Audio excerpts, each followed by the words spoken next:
Well, welcome back, everyone, to Bloodlords. I almost hit the wrong button and started streaming. That's not what I want to do. Fuck you, OBS. Welcome back. In our last session, we entered the fun plane, where nothing's going to go wrong, I promise. Chasing down Necressa and the Divinity Leech, you all jumped through the portal underneath the sort of stalactite castle underneath Mekatar and found yourselves in desolate wastelands of gray sand in all directions as far as the eye could see. A seething quintessence of energy making up the sky with a sort of circular hole in space surrounded by rings of burning flame to sort of perhaps imitate a sun.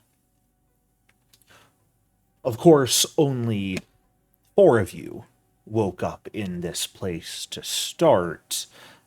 Mahari himself seemingly vanished elsewhere, save for that hourglass that had been granted or given, left behind. You're not really sure. Jackal sucks. But, Oh, so you're saying I suck? yeah, Got it. we're on the same page about that. Cool.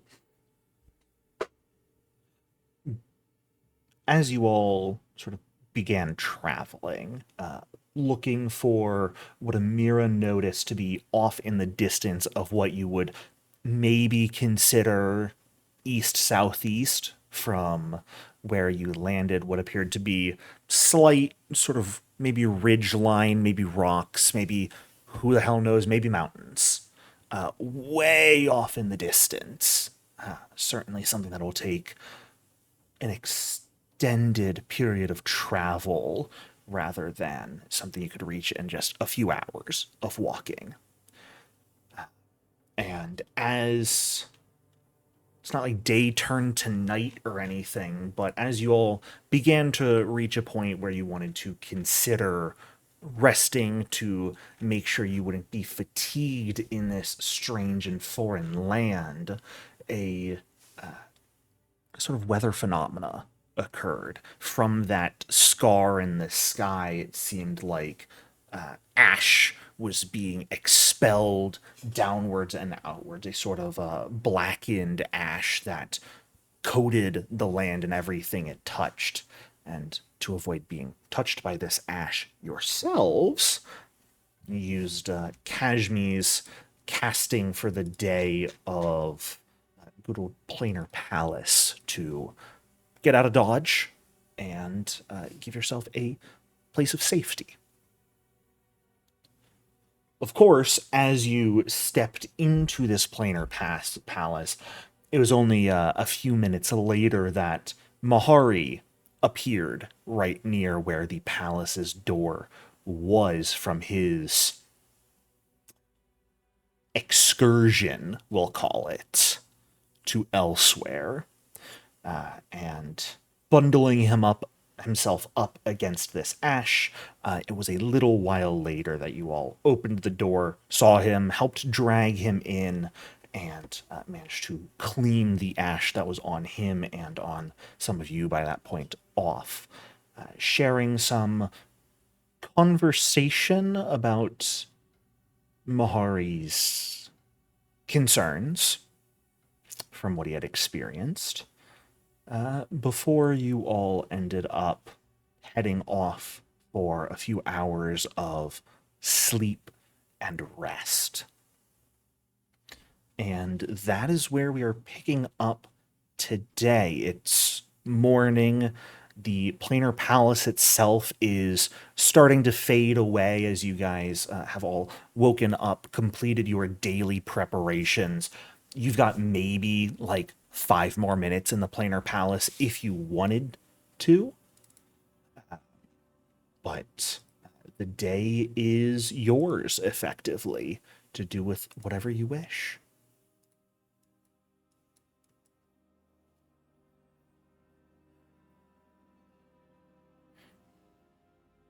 Well, when Um, Mahari, I, I think just real quick, we wanted to.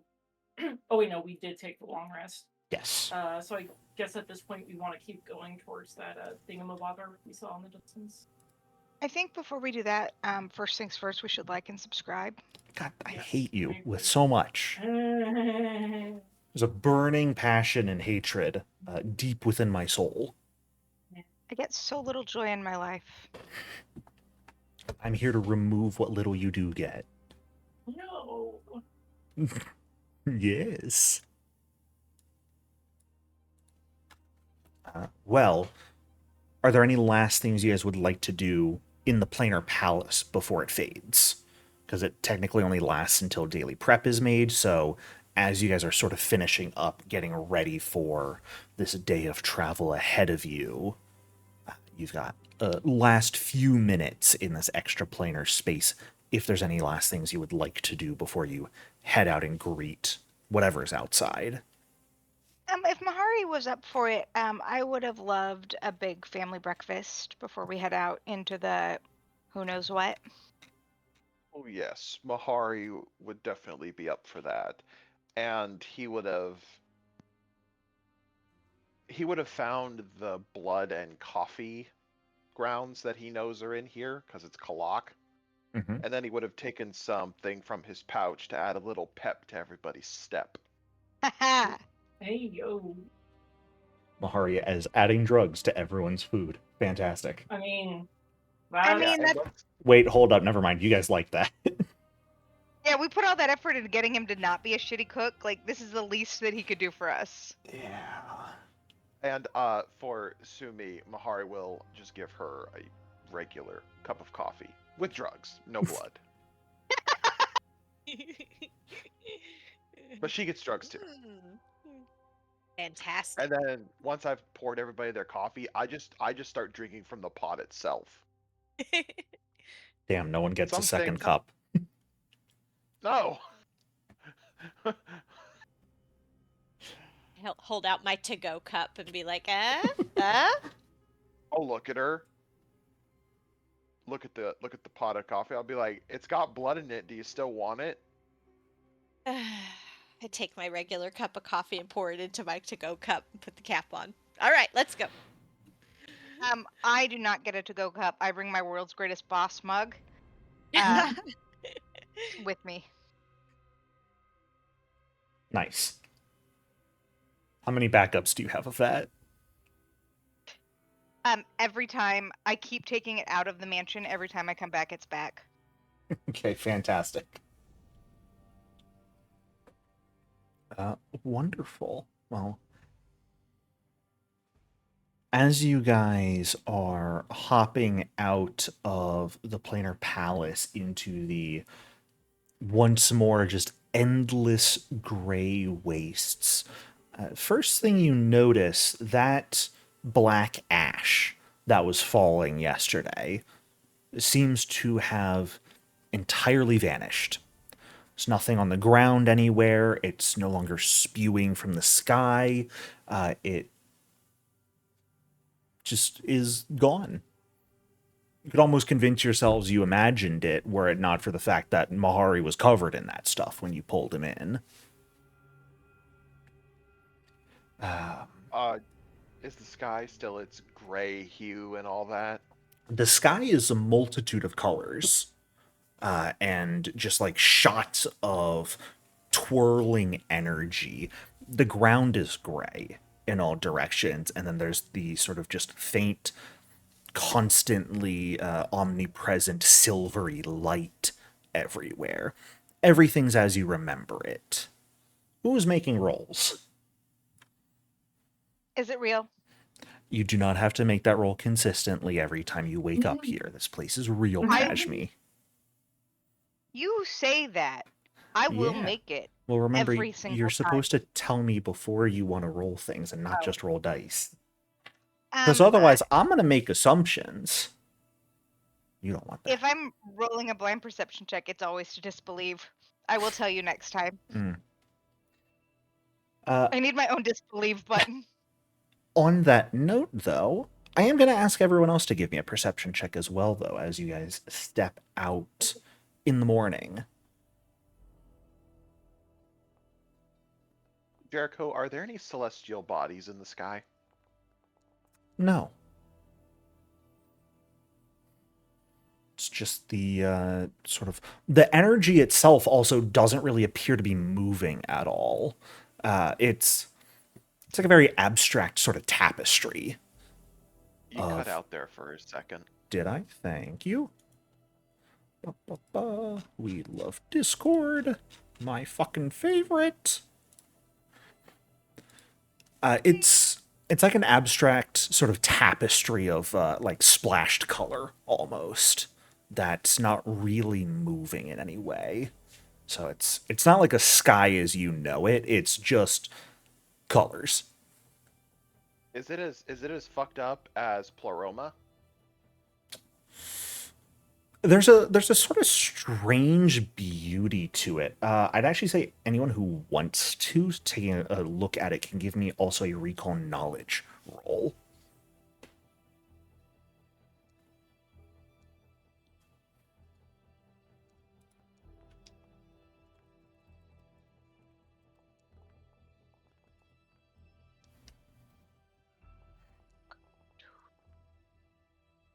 Assuming Sorry, I you think I rolled hit twice. that twice. Sorry about that. What a I shame. didn't think it did what I wanted it to do, so I tried it again. Because you're, recall knowledge just will not show up in chat at all for players. It'll only show up for me. Okay. Okay.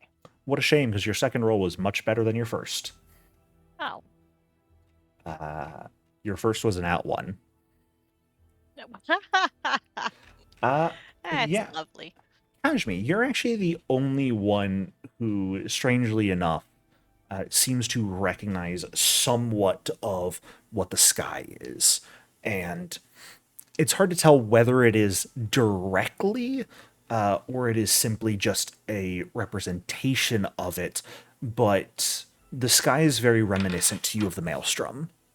That sort of just seething, infinite, endless chaos that fills and surrounds the outer spheres. You would remember when you guys were in Pleroma, you were actually given a potential way out, that sort of first way you were described, that would have included traveling through the Maelstrom to return, which, not a great place to go. I like it. It's very funky. Do we still see the destination that we were aiming toward in our last session? Do we still see Yes. that on the horizon? Okay. Yep, those sort of maybe rocks way in the horizon. Yeah, it's going to be a couple days to get there, probably. Do we see anything new on the horizon? Well, in any that's what I'm direction? getting to. good. Because more importantly is what Amira notices as you guys are all sort of stepping out of this door. And I'm going to ask you guys to sort of position yourselves in this area as you sort of step out, maybe spread out a little bit, and take a look around where you think you would be.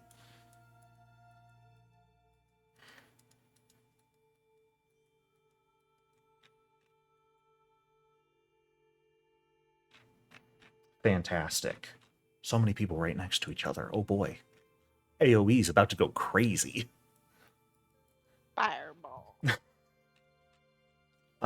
Amira, as you sort of step out and begin looking around, all of you have, to some extent or another, eye slashes that give you enhanced vision. You notice 3 separate spots, maybe more, but 3 that are closer than others, of similar sort of mounds. However, they're bigger, maybe, can't can't really estimate the size of them, but they are swaying slightly as if they are approaching. Like they're moving. There's something headed straight for us. Don't know what it is. Big mounds? Something? I mean, whatever it is, if it's here, it's not good. Probably spread out a little bit. Of course it isn't. All right. I miss the flesh bridges. Okay. Are you guys So do just like spreading out, standing around, and letting whatever these things are approach a bit closer, or what are we doing? There's not really any cover to take, right? No. Yeah. I was thinking we Jericho. could just run around and scream. So Jericho, they're coming from the northeast, just beelining for us. No, they're coming from the west, the south, the east, Oh. and the from north. three different directions. West, south, and east are the closest of these, but Amira, on a frankly stupid perception check, there are perhaps dozens of sort of slight hill mounds on the horizon in all directions now. But there are 3 that would be the largest and that you can tell seem to be moving in some way. Actually, maybe we should try it. Good dad. Would I be able to do my exploration activity while we're doing this? We're going to get to that. Okay. But I want you guys to decide what you're doing here first. Would I get a better view of everything that's approaching us if I were to go up and fly up and kind of look really. around? Part of it is more It so would just still be the same? distance based. Can- It's less like the hills of the sand and more so that they're just quite far off still, whatever they are. Okay. Can I try a recall knowledge? At this distance, no. Okay. Were they to we get should- closer or you to approach them and get a better view on them, most certainly, but at the distance you are, where they still just kind of look like humps on the horizon, like they could be rocks, like you think you're heading towards, but it's the fact that the 3 that look largest and closest are swaying slightly that gives you pause. Okay, we should start heading towards that city you saw in the distance. There's no point standing around waiting for these things to get us. Well, we can fly. If they're on the ground, why don't we just fly over them? Oh, wait. And who's we? We? Because, Are you speaking French? Okay, well, Who I is can we? turn into a dragon and take probably a ramp, and Sumi can fly, and Amir can bat, and I have this potion of flying that you can have. Oh, wait a minute, I forgot. I could just summon a rock and fly on that. There for you a go. minute. How long does your dragon form last for? A minute? Most of your guys' flying methods, aside from Sumi's, only last about a minute. I think Amira can get up to about 10 minutes or so. Yep. And Aranth, I think, has like 5 minutes on her propulsion and wings. So, Jericho, how many of us can fit on a gargantuan creature?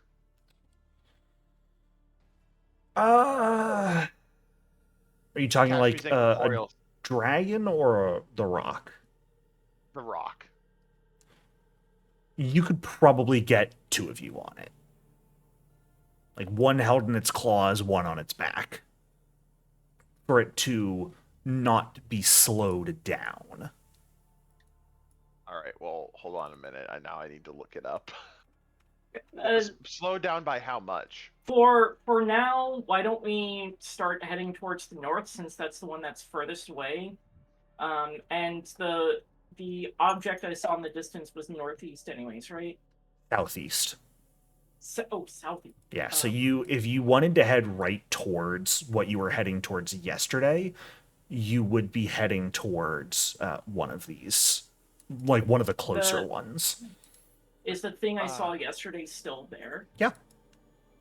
Jericho, could I perhaps argue that one person in each claw, two people on its back, because in its artwork it's carrying a woolly mammoth? No. Damn it! You also, again, you can only have it active for a minute. True. So a minute of flying is probably not going to be, like in the grand scheme of things, it's not a lot. Considering you guys are looking at potentially days of travel to get where you're going. 1 minute every day would need to be used at like a proper time and might let you avoid something for a period, but if something goes wrong and you don't sustain your rock while it's high up in the air, you guys are welcome to fall. True. All right, let's go on foot. Let's get moving. Thank you. Are we heading directly southeast, or are we doing any sort of like big skirting moves? What are we looking at? Well, there's nothing to skirt. You could do a big arc as opposed to straight line. If we do an arc, will that bring us closer to either of the other three big lumps? A big arc would be what would maybe let you avoid one. You guys want to do a big arc? Sure. All right, let's do a big arc then. Okay. That is making this take longer for the opportunity to maybe avoid one of these things. Whatever they are. Exploration actions, then. Do we want to take them, knowing that they cut movement speed in half, or do we want to just go? I feel like we should maybe just go. That's Just go. Yeah. Just go. Okay. Whatever happens, happens. Then off we go! Who would you guys say is sort of leading the group? Who is the one that's like keeping an eye on the distance? You guys are working towards at all times and focused on making sure you guys get where you're going. Is anybody trained in survival? Oh my god, why am I the best in survival? Are you fucking kidding me? That's my life. Okay, I guess Samira will lead as the best survival and best perception somehow. You're an investigator. Yeah, you're Yeah. the skill monkey. Okay, yeah. I am going to ask you to give me that general sort of sense direction. No penalty for not having a compass here. 1, you've got a wayfinder. 2, you're looking at what you're going for. So Yeah. it's more of a just to not get lost on the way if you're doing this big arcing circle. You guys are what, level 14? Uh-huh. Oof. Alrighty. Alrighty. Oh boy. Just bleh. Everybody move. Everybody do the shimmy shake. I'm not that far away from them. Okay, well, feel free to move yourself. There. Goodness gracious, me oh my. Oh my god, this fucking guy. As you guys progress, first few hours go by here.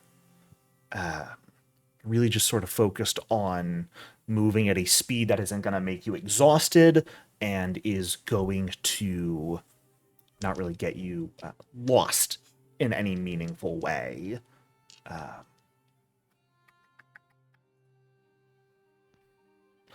About 4 hours into your guys' travel. So right around what would be noon, for those of you who have time sense and can be my nightmare. Mahari, I'm looking at you. I think you're the one with time sense. It might be Amira. One of you two. Hurts my soul. It's Amira. That not checks me. out. Is it me? I don't. Might be Kashmi, Alright. actually. I might be bullying you for no reason. I apologize. Does I'm no one have used to time sense in this campaign? Am I free? Just sworn someone did. I mean, I have my watch. Oh, right, you have a watch. That's what it is. You have the mechanical version of time sense. Yes. Yeah. So then what would be about noon for you?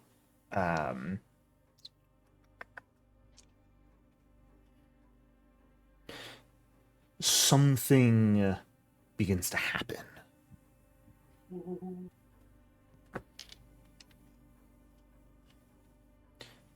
All of you begin to feel the ground underfoot shift. Just sort of movement. You see the sand from your right to what would be the south begin to move towards you, sort of move in a northwards direction. And this is not just like the sand directly nearby, but you look around and it's all the sand moving. Everything almost just pressing north. Slowly. It's not particularly fast, but it is moving. The ground is moving.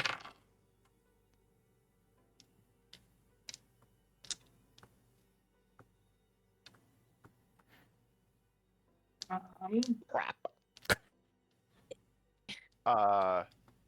So Jericho, we're headed southeast. It's At this point, you headed guys have like north. started curving back southeast, yeah, from looping so around. and it's headed north, so we're about to go like this. It's you guys are moving like in a sort of this direction, and the sand is moving like this. But it's all sand. Okay. It's even the sand under your feet currently is moving. The sand already past you is moving away from you. This doesn't necessarily seem to be something that's directly targeting you, and more just the space itself seems to be moving and acting. Do we seem to have like steady footing right now? If you consider steady footing that like you're shifting with the moving sand, it's not moving fast enough that like as you continue to walk it tries to like you find yourself tripping. You don't Okay. feel like your balance is being afflicted in any meaningful way. It just feels strange. And it's sort of like very slightly constantly pushing you off course. You have to make your angle a bit more severe, perhaps, because it looks like the ground is moving. Your destination off in the distance does not appear to be moving. Okay. Better not be a dune worm. Oh crap! That smile. Why would you say something Obviously, like that? gonna be a dune worm. Why would you say We're in the something like sand. that? That's That's okay. okay. You just walk without rhythm, and you won't attract the worm. It's that easy. Is that something from Dune? I haven't read the books or watched the movie. No! Um, It's Weapon of Choice by Fatboy Slim. Come on, Jericho, get it together. I don't know what that is. No, what you want Wow. from Dune are thumpers. Cool. All right, well let's keep moving. Everyone give me a for fort. the- I'm gonna give you guys I'm gonna ask for a save. I'm gonna ask for a save from everyone. But before we roll one, I'm gonna ask what Kashmir is about to say, and when you roll a save, you're gonna choose what type of save you want to make. It really pissed me off when I was like, "Yay, let's fly!" and Mahari's like, "No, we're using our feet." So Kashmir immediately went incorporeal, so she doesn't have any. Fantastic. Aren't you still anchored to the ground? Yeah, but she floats Yes, above it but slightly. I don't have feet. They're clear. You can't see them. You can see They're this. there. So You can see this middle finger that I'm putting up for you, though. yeah. Notably, Kashmi, then the movement of the Earth would not be affecting you because you are floating above it. Okay, that's So, that like, was you would wondering. even Thank see you. the group slowly moving away just as they're progressing and the ground is moving underfoot, sort of in opposite of the direction they're trying to go. But at this point, I'm going to need a save from everyone. Reflex, fortitude, or will. The choice is yours. I will not tell you whether you want to succeed or fail this. What the? Okay. Oh. I'll do a fortitude save. Okay. Welcome to Abaddon. Is this a divine effect? Nope. Okay. I as well am going to do a fortitude save. Okay. I will say this for reference's sake. Amira, you succeeded. Mahari, you failed. Sumi, you succeeded. Or Ranth, you succeeded. I'm going to hero point that. Okay.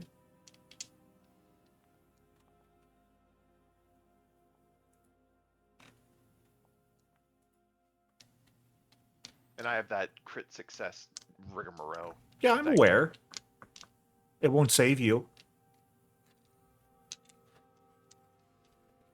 A crit success doesn't save me? Yeah, don't worry about it.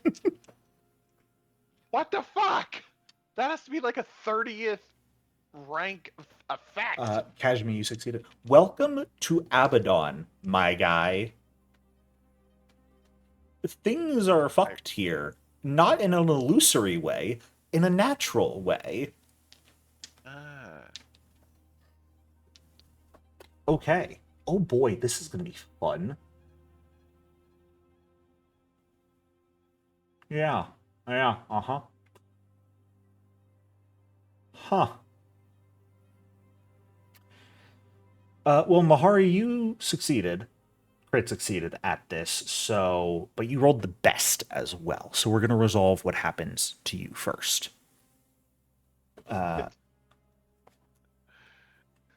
You all watch as Mahari vanishes. No. Uh-oh.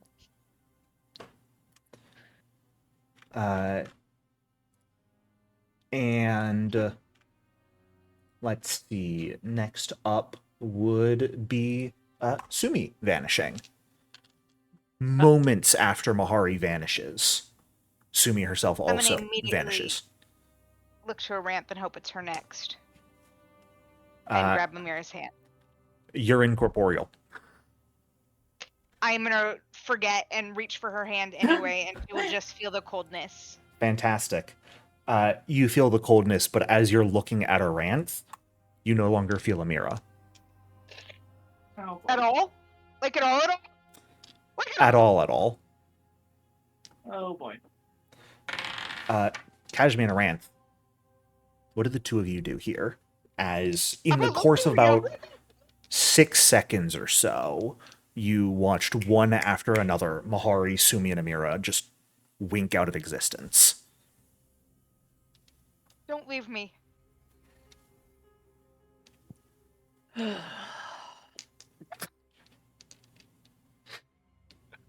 The biggest Aranth sigh in existence. I know, right? Okay. Mahari, Sumi, Amira. I need a flat check from each of you. Amira and Sumi, do either of you have a class feature that, like Mahari, makes it that when you succeed on a fortitude save, you get a crit success instead? Not for fort save. Okay. You probably, or for whatever save you rolled. I'm sorry. I Oh, know you yes, guys were rolling yes. different saves. Yes. Yes. Okay. Fantastic. Then I need a flat check from each of you. And you get the choice because you crit succeeded as to whether the DC is 5, 11, or 15. What the? 5. What? Fuck you. Okay. I hate you, Jericho. And it's a D20 that we're It's a rolling for the D20. flat check? And again, like your saves, This might be something you want to fail. This might be something you want to succeed. You don't know. Mira succeeds at everything. Fantastic.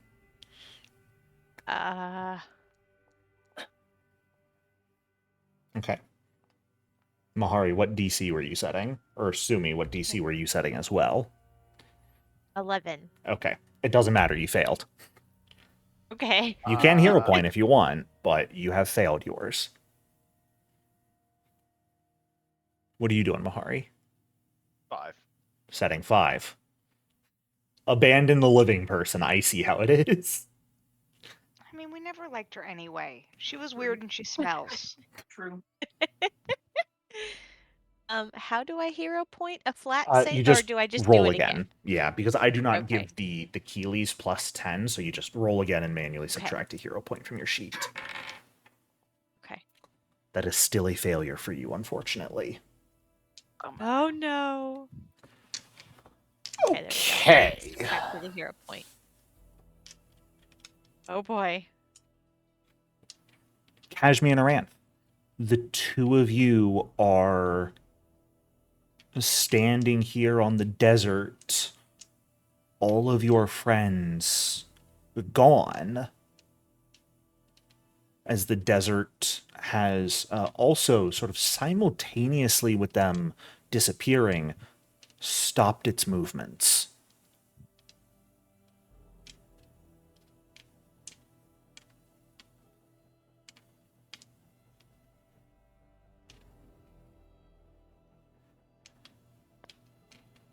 I say,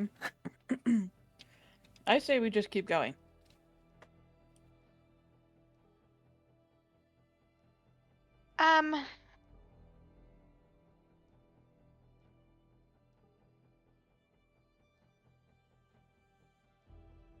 You're probably gonna die if we stay out here and wait for them just to respawn. Can I sense magic and fade into daydreams and see if I can use my wandering reverie to kind of see if I can feel them out?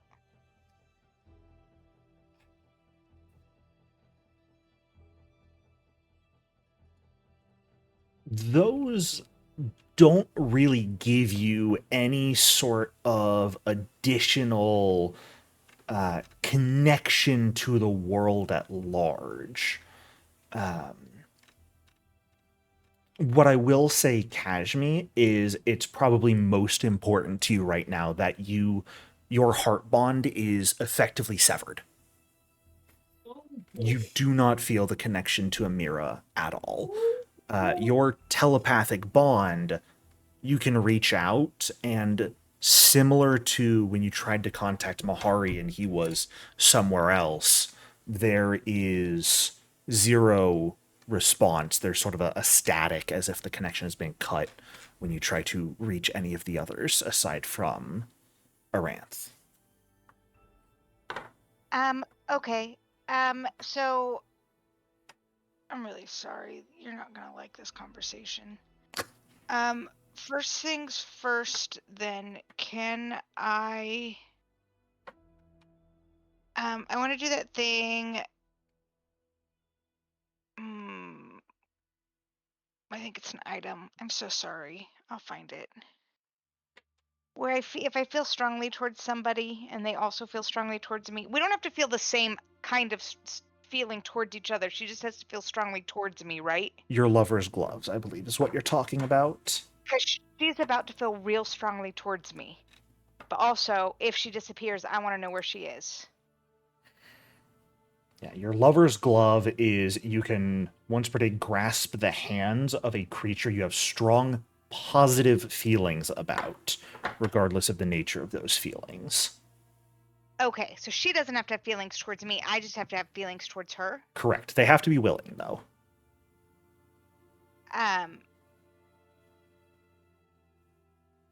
Well, I don't want to waste it. Aranth, will you let me lover's gloves you? Sure. All right. I don't know where that action is. It's in your character sheet, basic, or it's in your action or your inventory. God, I'm stupid. It's this In item. the items? I just put it in chat Oh. for you. Perfect. Thank you.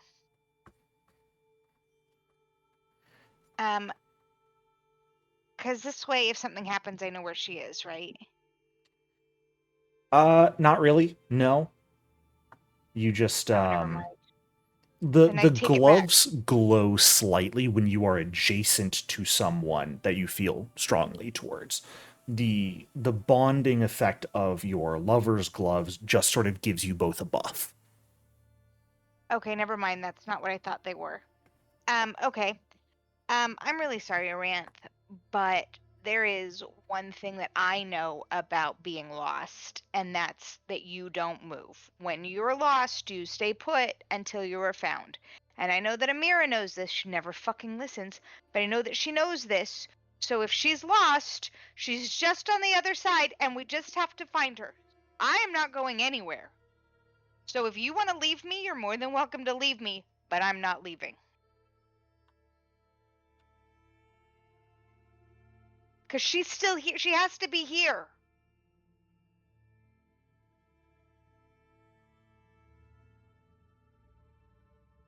God damn it.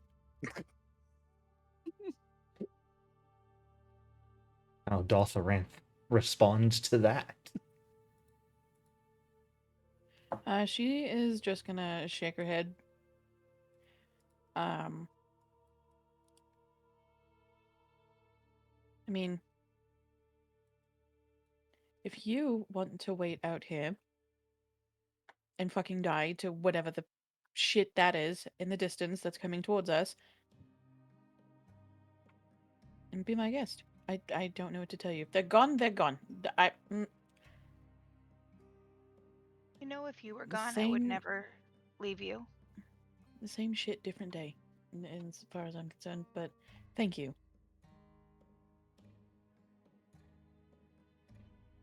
Speaking of that shit I'm off in gonna the reach into my distance, body, and I'm gonna dig around in my body and pull her out a blood juice box. And since I'm undead, it's cold. Great. is that how And it I'm works? gonna give her a big cheery.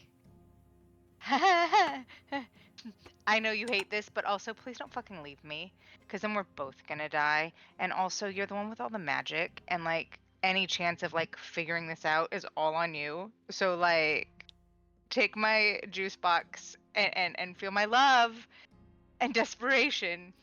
Your But coagulated parts juice box because the blood is cold and it's not just stubbornness. a bloody jelly in the Uh-huh. juice box.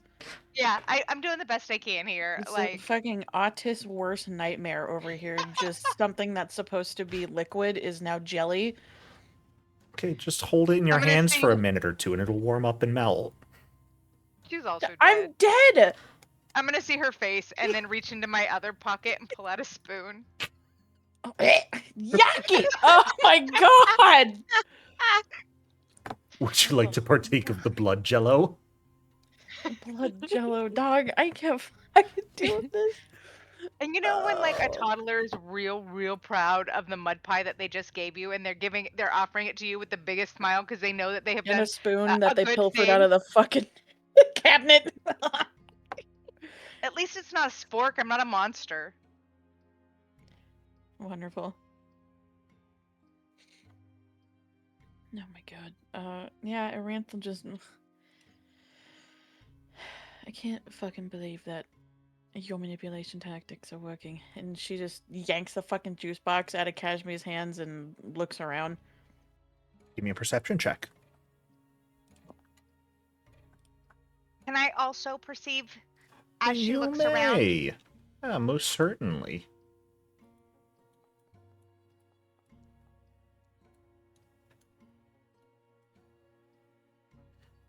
Okay. Something weird is up. Good. What do you think? You don't say.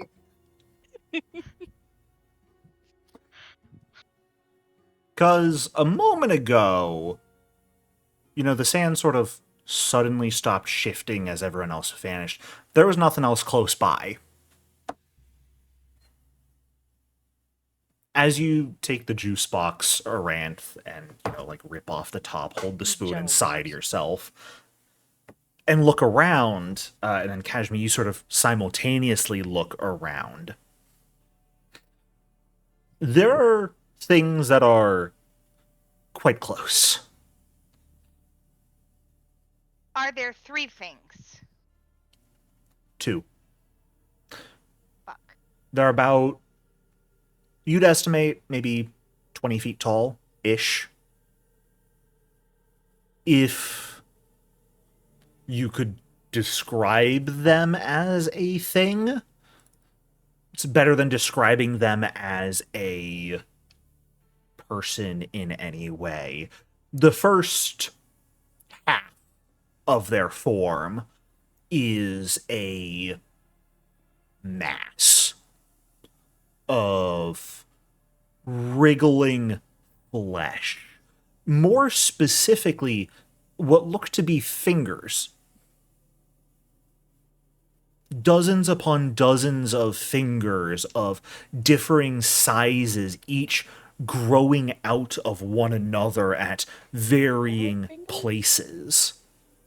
You see numerous sort of bloodshot, clouded eyes mixed into the form, and a few mouths as well, most of which are filled with jagged, sharpened teeth. They are stabbed into in the upper reaches by numerous sort of long, slender, bluish-purple tendrils that float up towards almost the hood of a jellyfish, it looks like, within which is a sort of vibrant, glowing, singular eye that is locked on to the pair of you. Like, benevolently, with warmth and good nature. You tell me. I mean, probably, maybe. That's the jellyfish half. Here's the hand half. I don't like it. There are 2 of these things, maybe around 100, 150 feet away from you. Not moving, but staring.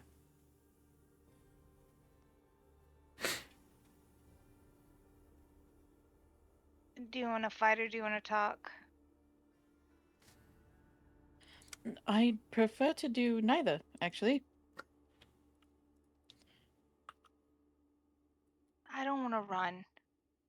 How are we going to find this place? I don't know. uh,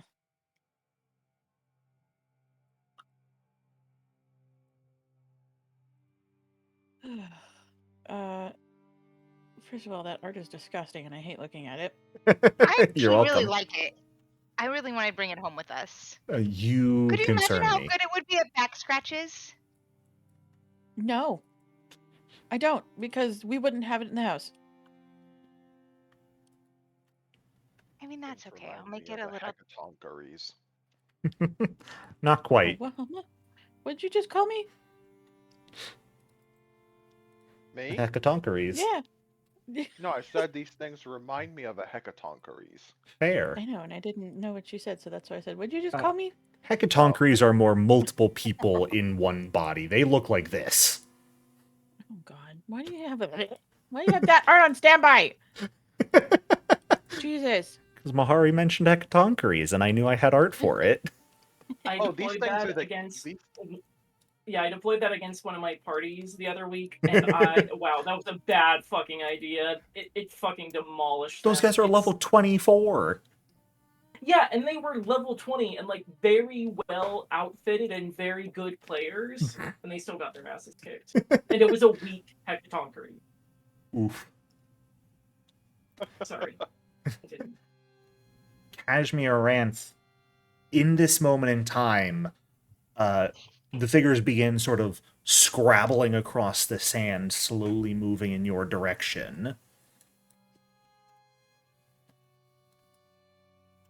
What are we doing? Are these outcroppings like big enough to hide Not behind? really. They're also not really there. This was just the best map I could get of Oh. just gray, endless sand. Cool. Okay. Welcome great. to the sand realm. There's nothing but sand here. Would you like some sand with your sand? Oh, jeez. Look, I have so much of this map, and I'm just going to be moving you guys around and reusing it. I am the laziest GM here. I will rotate it randomly and gaslight you into thinking it's a different map.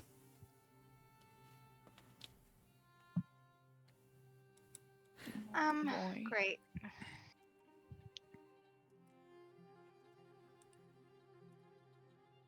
If they're 20 feet tall, how long is their reach? If they're 20 feet tall, it depends. Likely around 10 feet or so. But, I mean,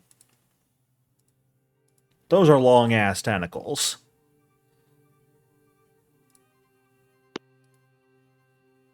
Well, I can fly speed at 100 feet on my dragon.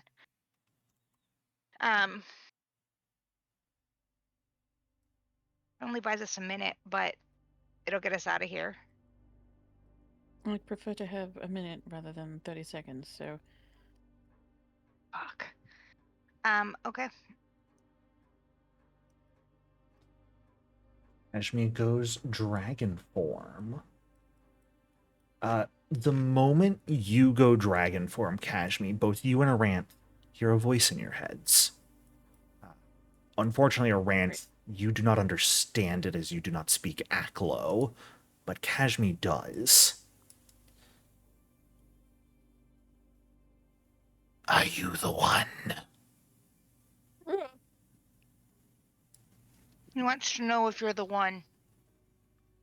Me? Well, he technically asked if one of us was the one, but I don't think I'm the one.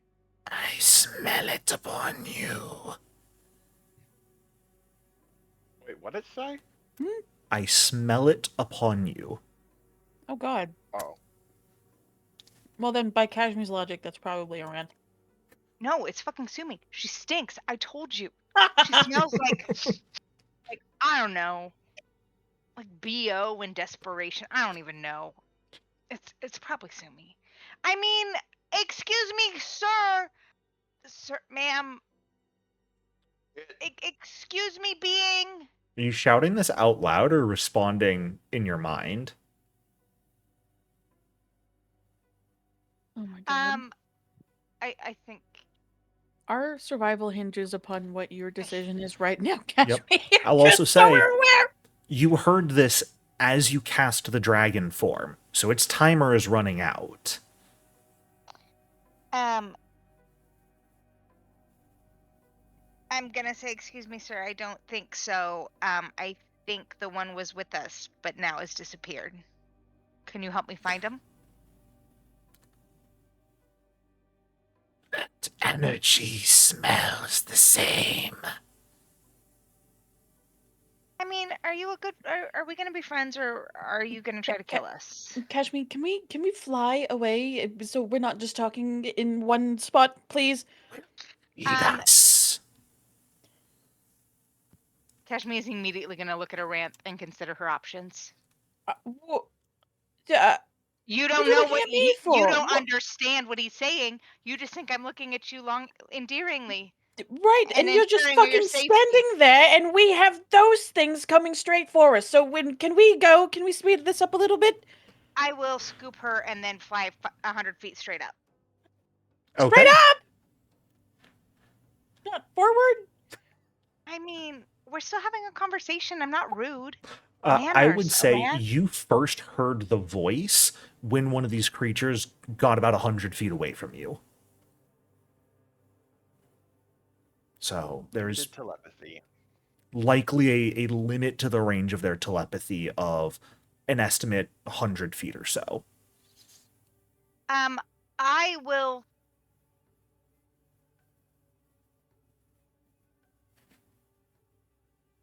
I don't think they're friends. But they could be friends. You don't know. Look at their cute little faces. I have all these pinwheels. Do you have any idea how cute they would look putting all these pinwheels? Kashmi, I don't think you're going to be able to convince the rant that they're cute. We'll let you two ruminate on that for a moment. Mahari, Amira, and Sumi. We're going to cut to you real quick as they struggle and decide. Just fucking mid-argument. Yeah, basically. But Camera pans this Yeah, way. it's literally just like middle of a show, and it's like a slight zoom out and pan somewhere else before zooming back in. The three of you found yourselves walking, the ground sort of shifting underfoot as well. However, each of you noticed something sort of additional happen. Not on the ground, but up in the sky, in the air. Those colors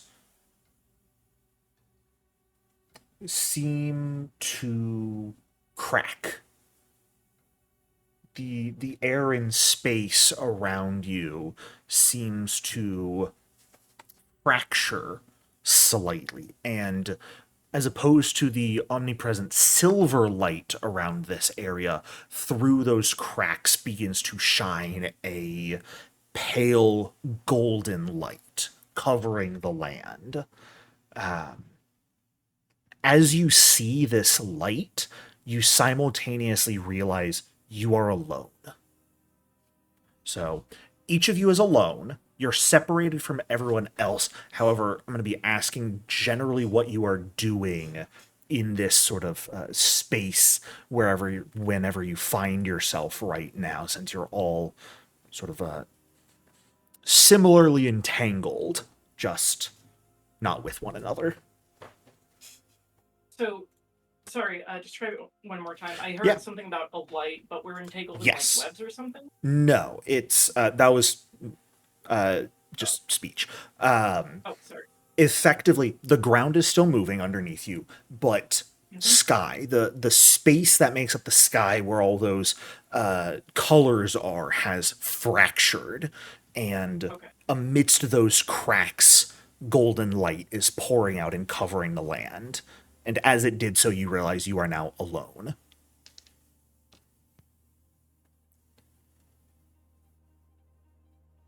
Amira is just going to let out a great big sigh. She's going to try and contact over the telepathic bond, over the heart bond, presumably not. Actually, if she tests over the telepathic bond, does she get Mahari and Sumi? At the moment, no. Okay. Lame. But I'm going to ask, what do you say in the telepathic bond towards them? Just kind of like, hey, you guys hear me? Fantastic. Okay. Assuming she gets no response, she's just gonna, like, let out a great big sigh, and like, yeah, no surprise, this kind of shit keeps happening, and we'll just start looking around for any sign of anything. Okay.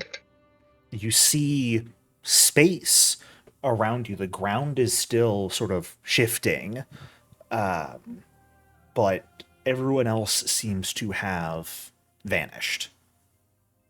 And there's that, now the light surrounding you is gold instead of silver.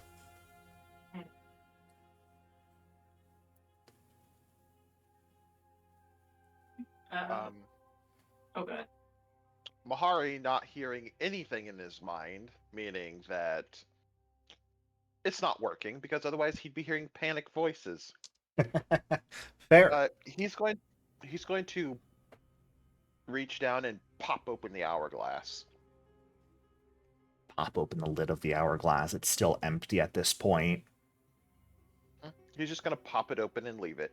Sure. For now. Absolutely. So, golden rays of light, huh? Yeah.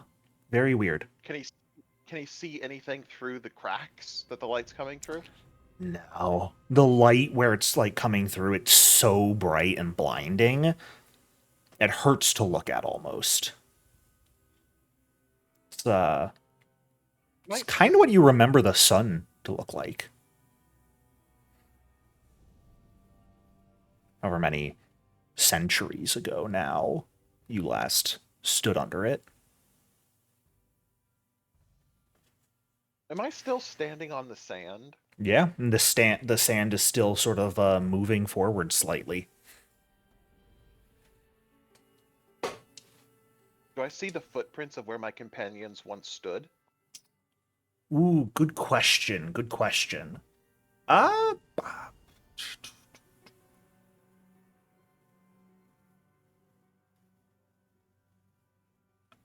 Oh goodness. At this moment in time, no. Actually, we'll come back to that. I need Amira, as you sort of look around for a bit. Do you end up just remaining where you are, or what? At some point she'll just start walking off in a random direction. Cool. You can still see like all the stuff on the horizon. So are you heading to anything? Oh yeah. Yeah. It's like then light has changed and Okay. everyone has vanished, but that's it. I understand. Nothing else Yeah, has then really she'll changed. She'll keep heading towards the same thing she saw before that we were all heading towards, Cool.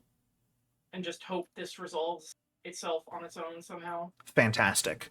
And Sumi, what do you do when you find yourself alone? Sumi, your situation is actually a bit different because your surroundings are changed and the sand is not moving underfoot. In looking around, do I see any change in the vegetation at all? Again, there's no vegetation, it's just on the map. It's just sand. And you said that the light coming through the fractures reminds me of sunshine? It does remind you of sunshine, yeah, which for you, you're a lot more used to, considering you haven't spent nearly as Yeah. much time in Geb as everyone else. Does the air feel, or does the air itself change? Like, does it get warmer, or like the sounds that I'm hearing, Doesn't, does that no, change? and it's still quiet. It's still very It's quiet. And give the me sand has stopped moving. the sand is still moving for you. Oh, it's It's still moving. yeah, it's you know what it is. Everything off in the distance, the horizon seems to have shifted slightly. Shifted how? Shifted more towards me? Shifted away from me? It's like everything sort of rotated, Oh, almost like you're facing a different direction, maybe. Like if you consider the where your destination is as like the center point, and you were looking at it on a top-down map, and you put a compass on it, and you know the other end where the pencil is where you guys were, and then you did like a quarter circle, maybe less. That's sort of what it feels like to you. It's like distance So I hasn't have necessarily to. shifted to your destination, but you have moved elsewhere. Okay.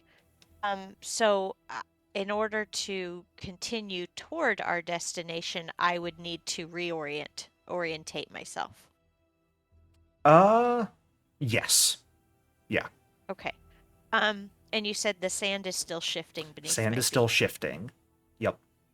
Is the sand still going in the same, shifting in the same northward direction that we were Yes. experiencing before? Yep. And Okay. you had to turn more southwards to see your destination. Do I see, so before all of this happened, we saw the big mounds moving toward us. Mhm. Do I still see those? Yes. Yeah. You see a bunch of them in the distance. None of them appear So that's particularly close right now, though. still headed toward my relative location. It's hard because there were only 3 that could be vaguely seen moving earlier in the morning.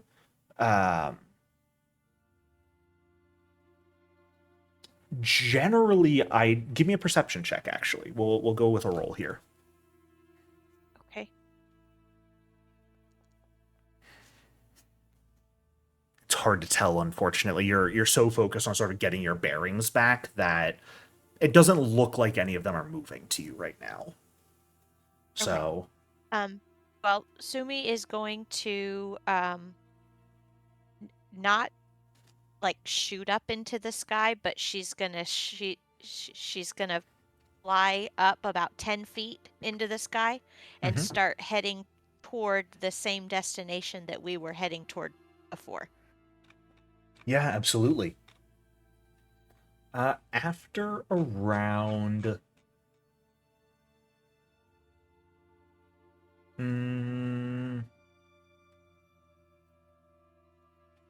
maybe half an hour or so, I don't think of a watch or anything to help yourself keep track of time, do you?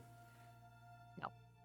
So it's hard to tell how long, but it, going off internal clock, half an hour or so isn't too difficult to keep track of. You end up seeing off in the distance a humanoid figure trudging on the ground. Oh. I will fly towards that figure. Yeah. And going in the same direction I was going in, right? Going towards where you're going, but coming from a different angle. Okay, yep. I will go toward that figure. Yeah. As you begin to get closer, you can clearly make out the appearance of Amira. Nice. Can I contact her over the telepathic bond yet? I should actually say I apologize. God, I really should have gotten my mind in order. I did this very funkily, and I apologize because it's probably really confusing for you guys. No. Before you saw her, maybe about 3 or 4 minutes beforehand, your telepathic bond would ping with Amira saying, "Hey, hello, anyone there?"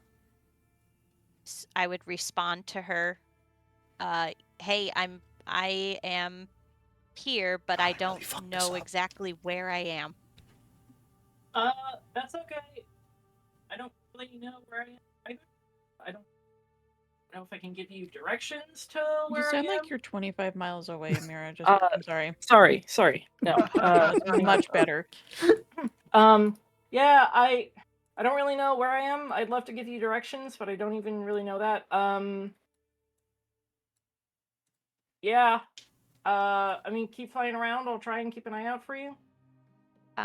Sounds good. And then when I see her in the distance, I am gonna ping her again and say, hey, I think I see you. Yes. I'm headed towards you.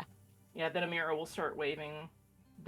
Does Sumi see Amira waving? Or Indeed. Yep. And you can look over, and in the distance, you see sort of flying in your direction a figure that you recognize the sort of shape and outline as Sumi. Okay. Cool. Now, do we hear Mahari? Not as of now, no. Okay.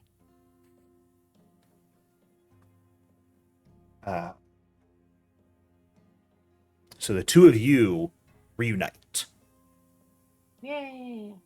What's the plan from here? Keep walking towards our destination, and hopefully we run into more people along the way. Unless you have a different idea, Sumi. Nope, that sounds good. Has the sand stopped moving yet? Sand is still moving. Golden light still filling the air. Okay, Yeah. so Sumi's gonna continue to be about, she'll drop down a bit, be just flying right over the earth, but not like touching the sand. Absolutely. You guys continue on. Now we're going to get to you, Mahari. I apologize. So you have now shown up. You don't hear anything on your telepathic bond, and you are looking for feet prints. You do see a pair of footprints heading away off in the sort of direction you were already going. Then I head in that direction as well. Mahari just starts following the footprints. Fantastic. Do you attempt to reach out over the telepathic bond or anything, or do you just follow? Once I start following, you just hear Mahari just in this. Okay, why have we the heroic chatterboxes stop chatterboxing over the chatterbox net. So can you Amira, pick that up? Amira and Sumi, both of you hear this. I This tried is to call maybe out to you. about 24 minutes or so by your watch after you first tried to contact people and set off Amira. I tried to call out to you earlier. But, It was quiet, but I'm assuming you're in front of me. Maybe? I mean, I found Sumi. Sumi's here with me. Hi, Sumi. Hi.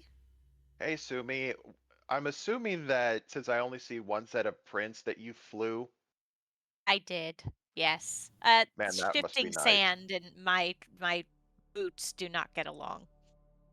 I thought you were going to say fur, but okay. That too. But I'm not in my first state, so that's irrelevant. So, Okay, well, how about me and Sumi stop for a moment and see if you can catch up? that sounds like a great idea. Yeah? Are I mean- Aranth and Kashmi with you? Nope. No idea where they No. are. Oh man, those two together? It's gonna be great. Amira, assuming Mahari like showed up where you showed up, it's going to take him over 20 minutes to reach you. That's fine. Time Okay. to sit down and have a snack. As the sand slowly moves your picnic away with yeah, you. Yes. It Exactly. really is kind of like the entire ground is those airport walkways that just It just speed up keeps people moving. walking. Yeah, and just keep moving forward. But you guys have been trying to go against it this whole time, and now you just sit down, pull out some food, and let the ground carry you. Does that take us closer to Mahari or away from him? It's like a 60-degree angle. Angles. Yes. Oh boy. I'm trying to abstract this bullshit, and I really didn't do a good job of it, and I apologize. You're fine, Jericho. You're fine. So another 20 minutes or so, Mahari, you do catch up to them. The two ladies that are just chilling out and waiting. So, Having a snack. Yeah. So Sumi might not be able to notice the small micro expressions on Mahari's face or what the particular flick of his ears means, but Amira would know. And Amira would recognize that her poor dog almost had a panic attack. Amira will sigh, smile, and go over to Mohari and give him lots of good ear scritches and call him a good boy and stuff. Its tail thumps on the sand. Thump, thump, thump. Good boy for finding us. Good boy. I am a good boy. You are a good boy. So, You okay four of there, you come back Jericho? together. What are we doing? 4. Yeah. Right. Three. Right. What do you mean No. 4? 4. Who's Mahari. the fourth one? Amira, Sumi, and the robed figure. Whoa, wait, Ah! what? Whoa, hold on. What? Is this Hello? Shay? Hi? You look Can we help over you? next to you, you see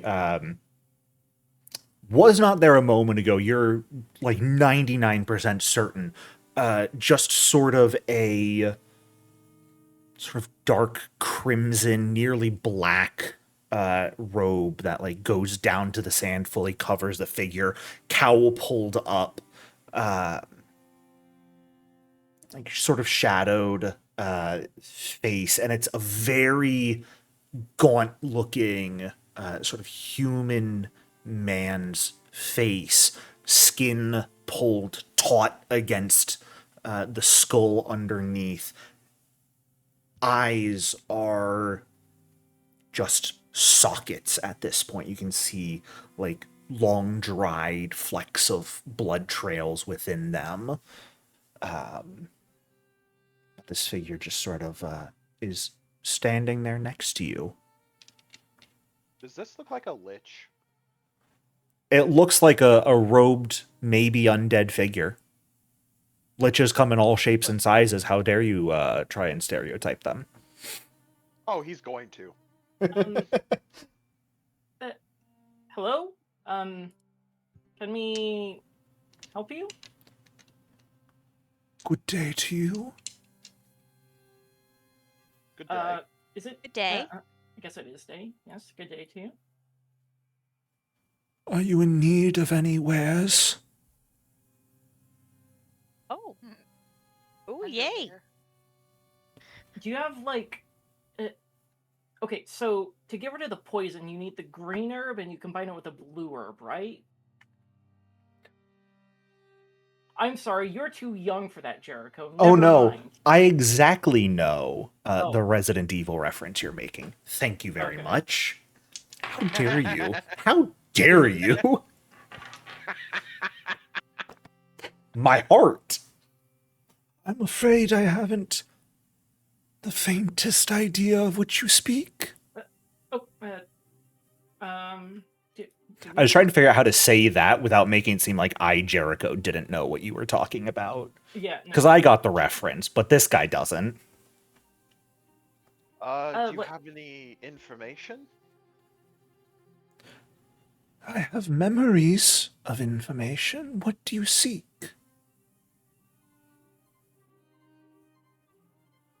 Looks at Amira.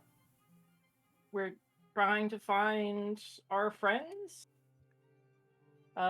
They seem to have disappeared.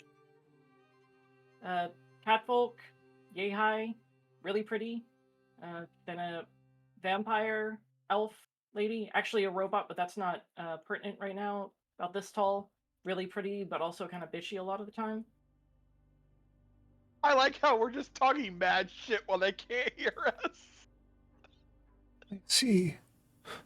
Are you fresh travelers to these lands? As opposed to... Dale travelers? Right. You could call us that. Indeed. You all have been affected by the quakes. If you have not yet come across your friends,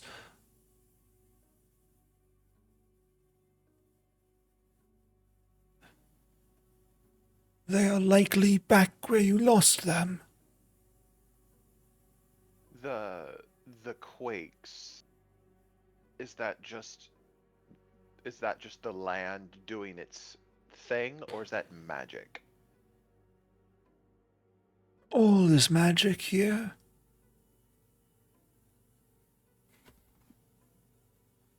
My apologies, let me rephrase.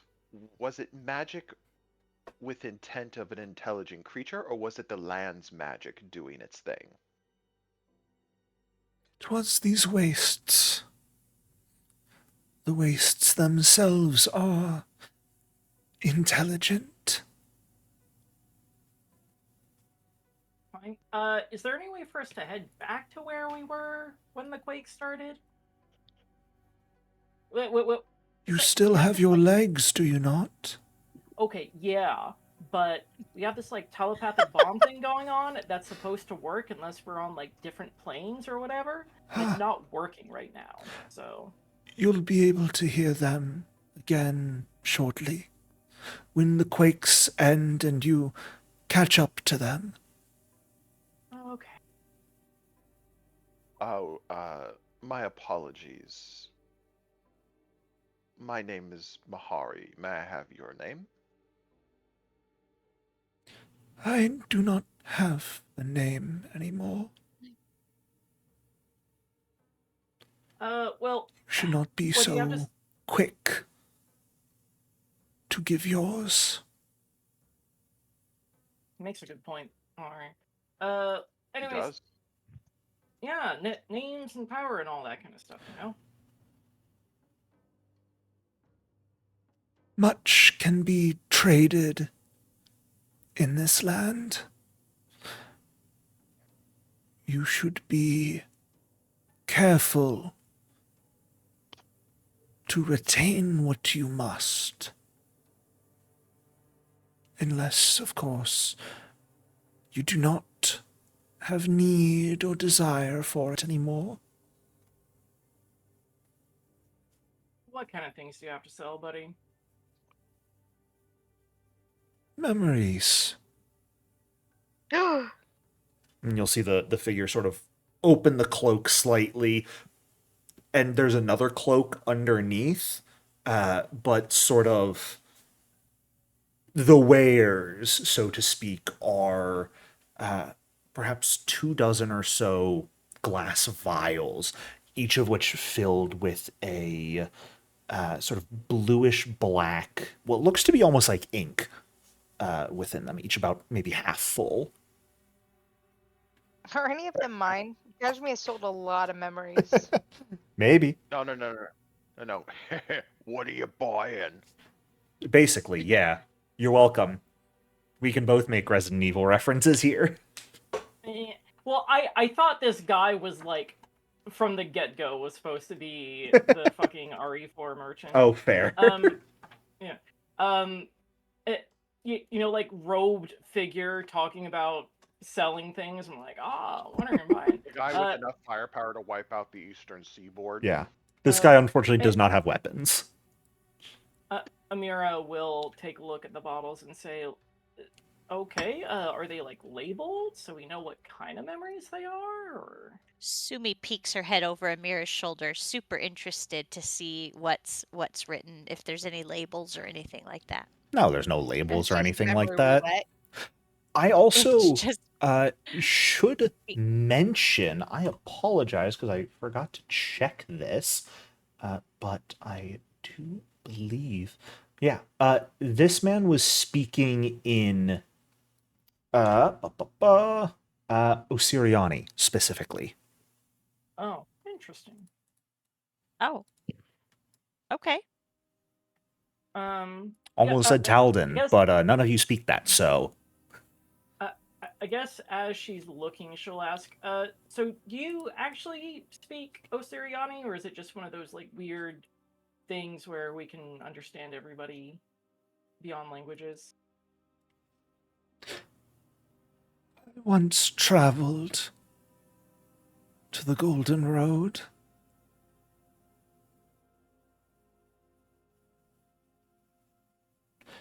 I apologize, I have sold my memories of that time.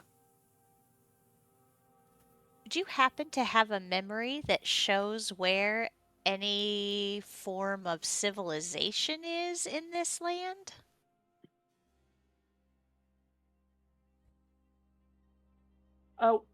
What is actually the exact place we're trying to find in here? The Necressa Burning is supposed- Eyrie. Yeah. As Sumi says that, Amira will say, yeah, like she said, like maybe directions to the Burning Eyrie? That's where we're trying to get going right about now. As you say that, the figure is going to sort of drop their robe and let it close. And just sort of go still for a moment. Not a good thing to say? Do you seek knowledge from the Burning Eyrie? Sure. Amira will turn and look at Mahari. Of table, Jericho. The Burning Eyrie. Is that where Necressa is, or is that where the broker is? That's where the broker is. From what Jackal's information left was, he didn't actually know where in Abaddon Necressa is. But if there's anyone who will know where Necressa is, it's the Lord of Nothing, Pavnuri, basically the greatest information broker in Abaddon, perhaps the entire multiverse. and their domain is the Burning Area. Well, I mean, he's a demon harbinger, correct? Yes. Yes, he is a Yes. harbinger. Okay. Yeah, he is one of the harbingers. Yeah. I always forget if they're directly one of the harbingers or not, but they are. Yeah, he be bragging that he's got the best, so he must be able to back it up.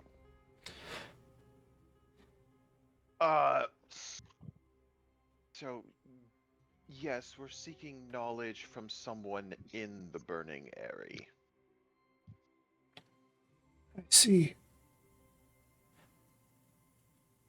Continue your travels then. You will find where you wish to go. If you have need, and you do not need audience with the Lord of Nothing in the area, consider seeking out my shadow there. It might have the information you require. Any way we can find your shadow when we get there?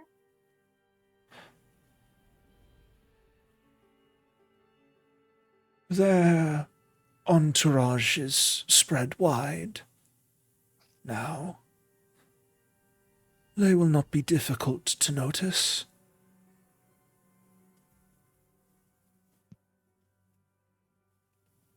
Jericho, Mm-hmm. before we jaunted into Abaddon, Yeah. we did all the Amira and Aranth did all the research because Mahari's almost as dumb as a box of rocks. Mm-hmm.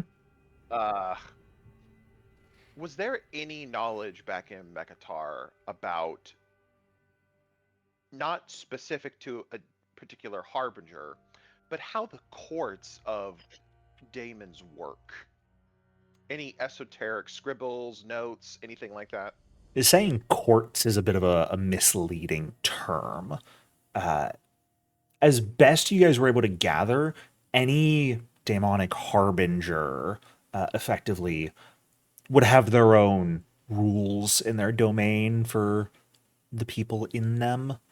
I'd say, give me the three of you. Feel free to give me a sense motive on this guy, because Please, for let's once, be let me fair, do good. he's weird.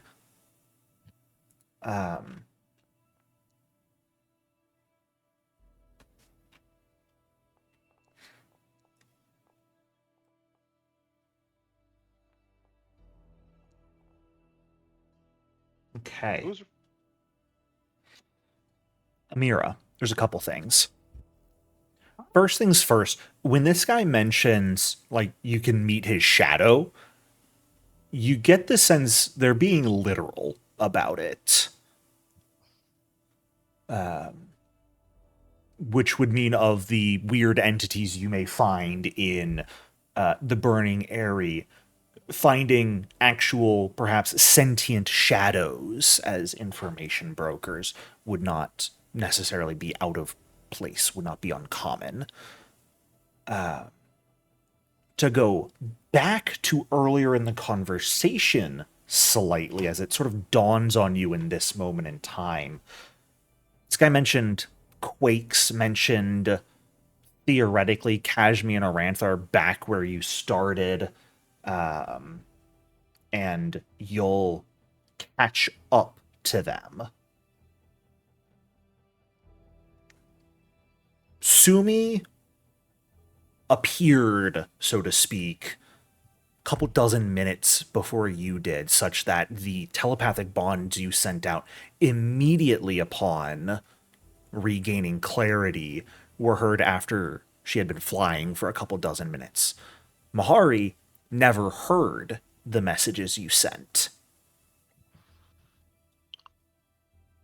Something about this is throwing you all through to different points in time. Wobbly wobbly timey wimey bullshit. Okay, Doctor Who, get out of here. Too many references tonight. Okay, saying I'm joking. saying wibbly wibbly wobbly timey wimey bullshit like is barely even a reference. It's Is that just like something that is said at this point. Cool. Sorry, I'll shut up. That was one of my guesses, but I wanted to hear if I was right before I said anything. You're pretty sure that if all of this is you guys getting displaced to different points forward in time, then there's a decent chance Aranth and Kashmi will appear at some point. They just need to catch up. You guys need to catch up to where they got sent to. Okay. Uh, So Now, for you, Sumi, it's a little bit Can weird I- because you got moved distance-wise. Well, none of the rest seem to have, but that might have something to do with your failed flat check and how this all works. perhaps. I thought you were going to say because she was alive. No, I'm not that mean. So I look back at the tall hooded figure and I kind of look around at the sky and how sunshiny and bright it is. Mhm. And I look at him and I say, "So, how do you like this weather?"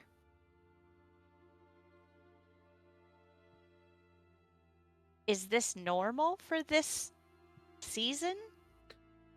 Quakes are a frequent occurrence in the wastes, as are the ash falls, the blooms, and the rains. The blooms. That doesn't sound good.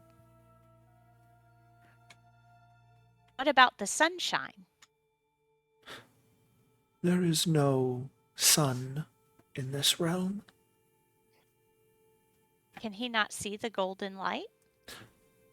Well, I mean, that light feels like sunshine to you, but to be fair, you don't actually see a sun. Huh. There's just light and the feeling of sunlight, but I mean, this guy's saying there's not actually a sun, so Ain't no sunshine when she's gone. I'll leave it up to your imagination what this light could actually be then. I assure you, it's not bad. But let's be fair, it's not going to be good either. Okay.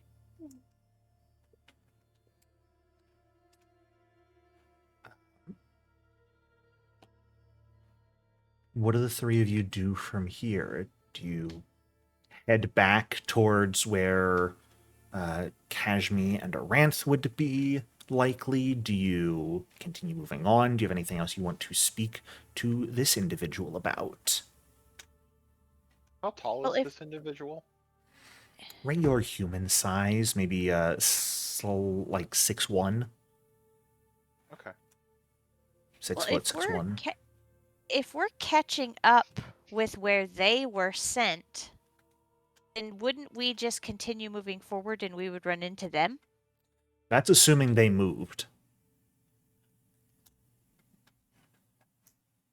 Okay. Mahari turns to Amira. Okay, Amira. Huh? You're married to her. Tell us what she'd do. Let's be clear, Kashmi would have had this conversation with you guys about when you're lost, what you do, especially after the last time. That And if you're lost, you stay in place. Oh, I thought you were going to say look both ways and don't talk to strangers. No, you don't move. You think Kashmi is not going to take the chance to talk to strangers? You talk to all of the strangers and bring home pets.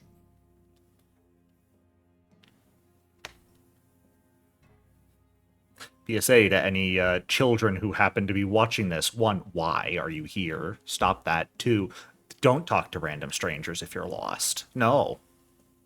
Yeah, Probably really. best not to bring home random pets either. Yeah, Right, that too. Find a police officer, find a firefighter. Go Kashmi is into not a good grocery role store. model. Let's put it that way. Yeah, don't do that. I mean, drugs and crimes and stuff, whatever. Again, Not help you. point. You're not helping. Come join my child in slavery network.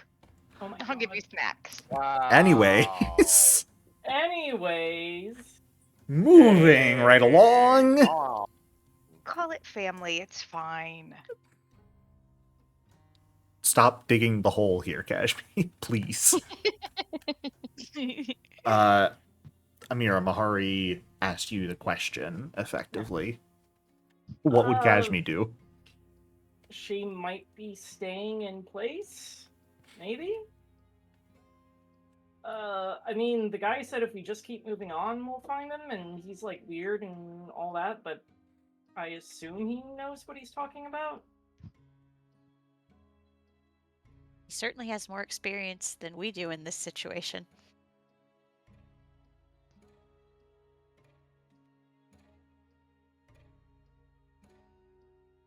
I vote for we're continuing on.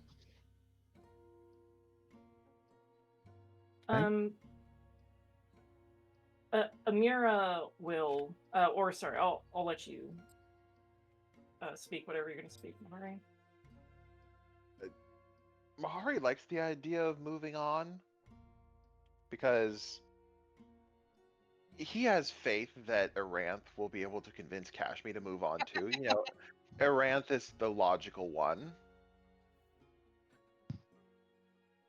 During this entire exchange, are we kind of pinging the telepathic bond to kind of see if we can... Yeah. Sure. You're not getting any readings back, and you're all still like sliding north with the ground. Away from where we were headed. Yeah. What the fuck? Amira, you know, as we're getting ready to keep going, Amira will just ask for, like, if the bottles aren't labeled, she'll just, like, pick one at random and say, how much for that one? What are you willing to trade? Oh my god. Oh, it's a trade situation. Oh. Mahari looks at him Yeah. and looks at Amira. He wants a memory, Amira. Do you want a memory, or can I just trade you, like, something else? Memories are an acceptable form of currency. Currency itself is also acceptable. 1 platinum for the memory? If you are looking to trade in platinum, you will need at least 10 for one of my memories. Okay, never mind. Thank you for the offer. Unfortunately, I'm kind of short on cash. I left my wallet back home on the material plane, so, you know. But thank you for letting us know how to get moving.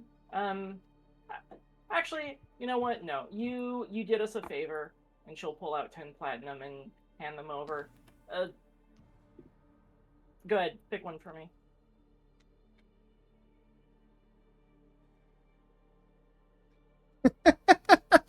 Oh boy, you're buying a memory. Hold up. Jericho was not counting on this, everybody. No, I wasn't prepared for you to do the funny beard bullshit I had set up. Yeah, Jericho, you have to. You know learn, what? If you give us the option, we're gonna take it. We're a bit late for it anyways. Let's take a break right here. I'm smart. Sorry, Jericho. Don't be sorry. I love this. I just didn't prepare weird random memories. This guy was supposed to be like what you might come across in the burning area so you can start thinking about what you want to sell. I didn't expect you guys to actually spend time talking to this idiot. Anyways. Jericho, you put interesting NPC in front of us and you don't expect us to fuck around for at least 5 minutes? No. Honest to God, I kind of expected you to run away. Or attack. One of the two. Come on, Jericho. We're better than that. Are you? Yes. Anyway, stand up, stretch, grab some water. I will see you all in a few minutes here. Then welcome back, everyone. So I suppose what I should have asked, Amira, are you immediately consuming this memory that you have purchased? She was planning to. Okay. Damn it. My plot ruined. Yeah. Okay. Amira can hold I said on that to as a it until joke. they reach I a safe said that area. entirely Okay, as a okay. joke. Yeah, you hand 10 platinum pieces to this figure, which he takes with one hand, and you can feel the hand he takes it with is similar to the face, skin pulled taut over bone. You don't even feel like any muscles or anything in the body. Reaches out, takes the coins, which just sort of vanish into the sleeve. You don't even hear any clinking of them. And he will reach in, pull out a vial, half full of that blackish blue, sort of ink looking liquid, and pass it over to you. Okay, cool. So I just open it up and drink it? Pop. Indeed. Okay. Bottoms up? Sure. Pour it in your mouth. Ahead and- It's like a shot. Yep. Immediately, your eyes don't roll back in your head or anything. It's a new memory being created into your head. It's like you're experiencing it yourself. Which could be bad, you realize. If you're immediately experiencing it, you realize, oh, this could be bad, right? Because if I'm experiencing someone else's memory as if I'm that person, and it's something bad, like an injury or something, that could be detrimental. But thankfully, you're not the one getting injured in this scene. Oh boy. You immediately remember sort of moist dirt surrounding you, the earthworms wriggling around it.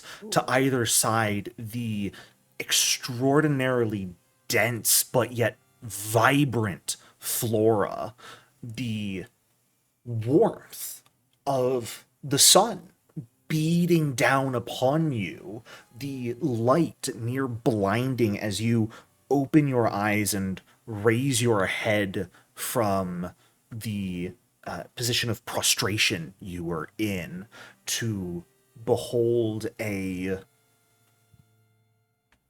lush jungle surrounding you, yet ahead of you is a massive tower of blackened iron. As you sort of hands on your knees, push yourself to your feet, you look to be in sort of like ratty clothes. You can see the sweat stains from wearing and being out in the humidity for far too long and sweating a bunch from walking. General like tan pants and a white shirt that look like they probably haven't been cared for in some time. They're quite old. They're fraying at the edges. That's how you know this isn't Amira's memory. Yeah. To be frank, Amira, this sort of clothing, you don't actually recognize the material it's made out of. Like the sort of part of your brain that knows you're Amira, this is someone else's memory, is analyzing this because that's what you're good at, and you're going, okay, that jungle, I don't recognize it. That sun, it's the sun. It's southern hemisphere still, but exactly where in the world, who knows? That's hard to make out in this moment in time, since you only sort of get a brief glance up. Materials that the clothes are made out of, don't recognize them. That tower looks to be iron. And you hear a gunshot ringing out quite loud, sounds like it's coming from above. Single sound of a shot ringing out through the jungle before about 5 seconds later, into the dirt in front of you, a body falls from the top of the tower. Similarly human, similar sort of casual clothing. You can't quite make out their face. It's almost like you don't remember exactly who this was, but you just sort of recognize general body characteristics. Most importantly, though, is the stream of red inside of their head and the open, fresh, bloody gunshot wound. And that's where the memory comes to an end. Well, damn, now I just want to know more. Okay, no, it's... okay, that was interesting. Thank you very much. Just wanted to, at least do something for you with the, since you gave us that information. We ready to head on, I guess, gang? Yes. Yeah. Figure doesn't say anything further to you and just turns and starts walking off. After like 4 or 5 steps, you blink and they're gone. I want to get back to the material plane. This place sucks. Yeah, this, Jericho, I'm not gonna lie. Mhm. Like, me as a player, I used to think going to other planes of existence was fun. Then I I actually ruined get it. that. Yes, you have. Fuck the other planes of existence. Because I'm pretty sure even if we went to like heaven or nirvana, it would still be like, I want to go home. I want to go home. I want to go home. Fuckery's afoot. Yeah. I mean, imagine our undead asses in heaven. Right? That would be I funny. think No, we- we would I get kicked think out we- immediately. Yeah, we would get kicked out because they'd want to know how we got in, and they would say, we'll let you live and we'll send you back if you tell us how you got in so we can patch up the breach. No, we broke in. Like I don't know what to tell you. We You just left thought it would the be door Your funny. open. security sucks. What? Yeah, your Walked security in. sucks, bro. I mean, we ate them, but I mean, hey. We were just walking along and we found ourselves here, and there were some guys asking questions, and we We didn't like it, so Yeah. we ate We them. were just really hungry. Smile. Bahari looks up with feathers hanging out of his mouth. Thanks for the What? snacks. 7. I only Um, took one. Sumi, Amira, Mahari, are the 3 of you heading towards the rocks in the distance or back towards where at least Mahari and Amira reappeared? What exactly did he say about, like, if we kept going, we would He said find go them, back. or- Okay. I guess go back. If we go back, we're also traveling with the moving sidewalk, so we'll go faster. No, at this point you're going to have to go against the moving sidewalk again. Ugh. You took some time Every standing around time. here. Look, it's good exercise. No. Especially with Sumi your feet like shoots- sinking into the shoots sand up about- slightly. Nope. Sumi is just gonna fly, and me and Amira Yes. are undead. Sumi is going to shoot up about 5 feet into the air and fly. Sumi has 0 patience for this. No, correct. No patience at all. Okay. Then you guys are going to begin traveling. And we're going to say about an hour or so later, the light fades. The cracks in sky seal themselves once more, leaving you that sort of silvery pall over everything. And the sand stops moving underfoot. And we're going to skip over the first messages Kashmi sent out over the telepathic bond because I sequenced this horribly. I'm sorry. You're fine. But at this point, you guys are going to begin hearing arguing over the telepathic bond between Kashmi and Aranth. God damn it. What'd you Guys, guys do now? can you hear us? You two are up in the air, Kashmi, because you have flown out of telepathy reach of these creatures. And all of a No, sudden... I'm still in telepathy reach. I only flew up Okay. like 5 feet since you said we Gotcha. can't reach. Fantastic. But if they come closer, then I'll fly higher.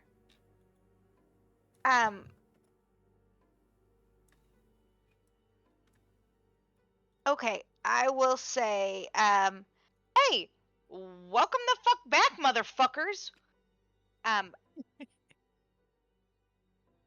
We've got 2 big uglies. Maybe pets? I don't know.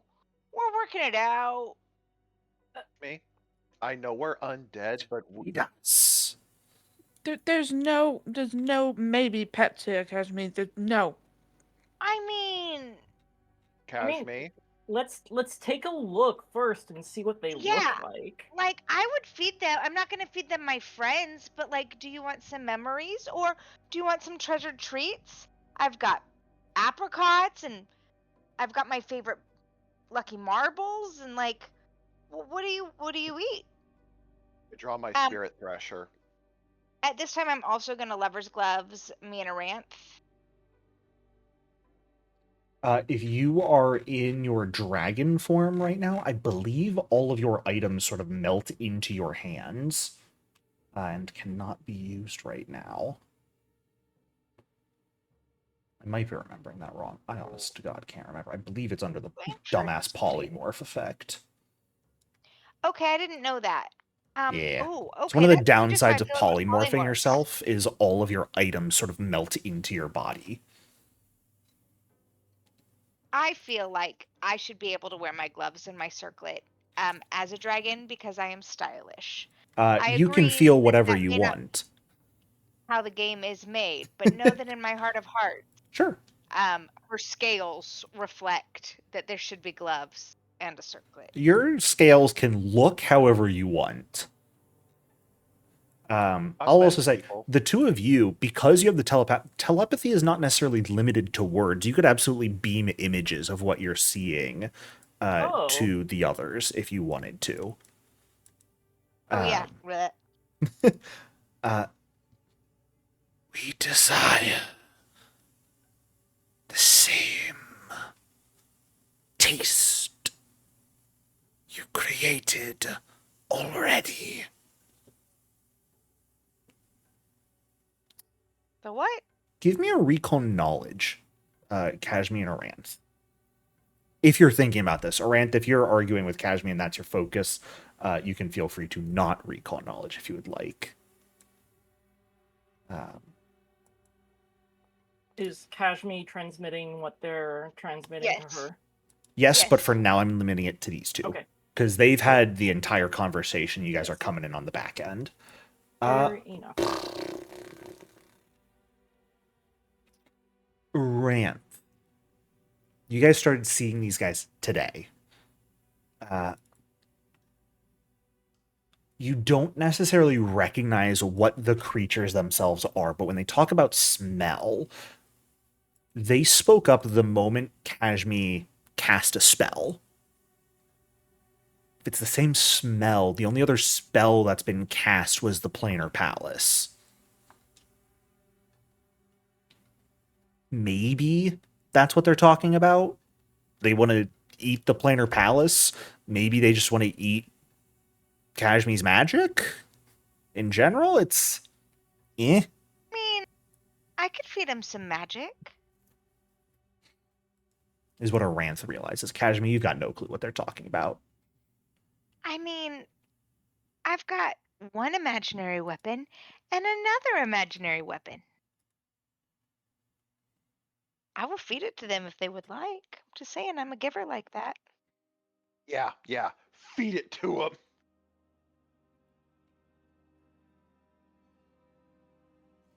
Aranth, do you tell us what want, what your thoughts are. Yeah, sorry.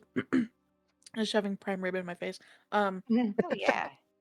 Aranth is My bad. moshing. Mm-hmm. Yeah, Aranth would tell Kashmir and I guess everybody else now, that they probably consume magic. And they're probably super duper hungry. And they are probably going to be upon us soon. I mean, cantrips are free, right? They are. Could I just sit down and like feed these guys cantrips? You could certainly try. Amira is going to say over the telepathic bond, "We'll be there in a moment. Aranth, please don't let my wife get herself killed before we get there."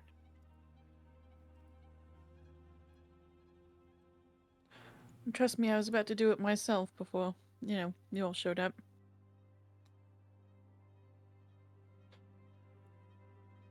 Kashmir's gonna take to assume that you meant you were gonna kill the monsters. And look at you and smile. Can I ask these guys, do they know if I can just feed them a couple snacks? You get the sense, I'll say between conversation without me just talking in that voice that hurts my throat constantly, they seem to specifically wish to consume the energy of the planar palace.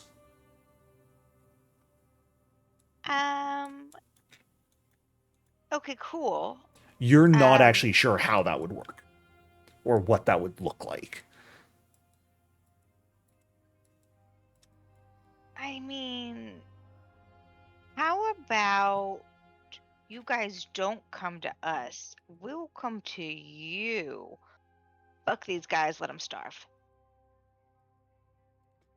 You wanna leave these guys behind? Before you move, what are you doing? I'm running Get back away. where you were. I did not give you permission to run away. I mean, you made it so I could move. Two of you are here.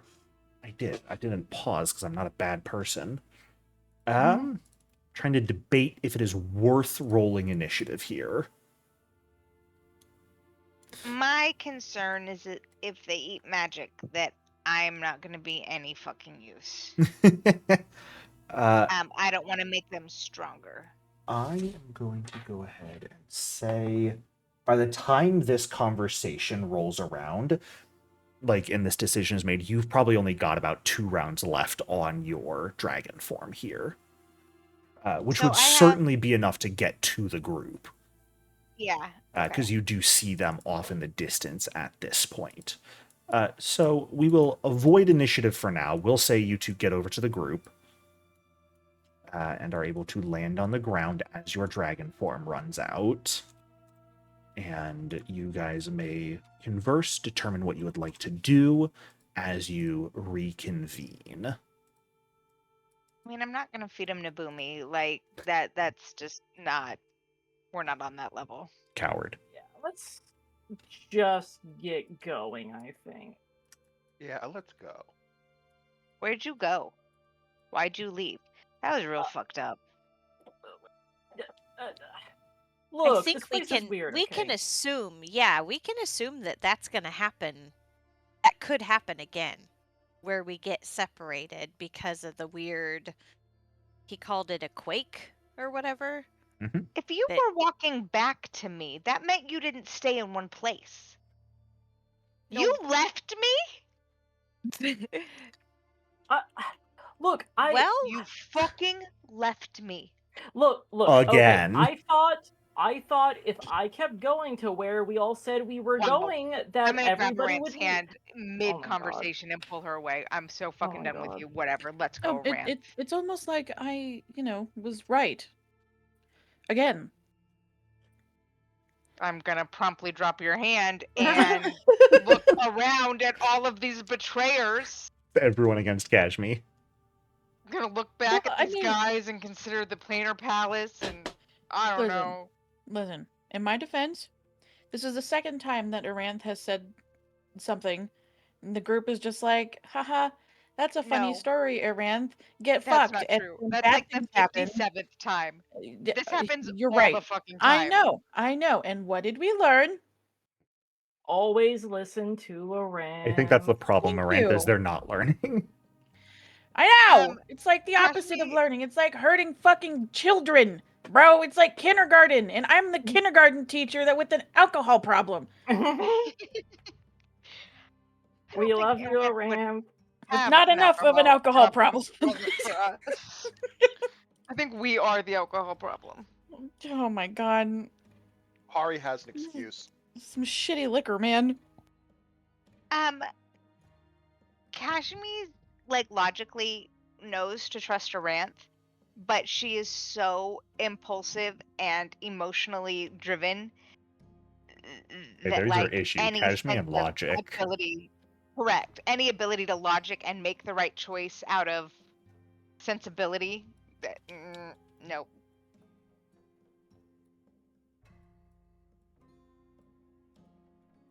I think, is that monster moving towards us? Maybe.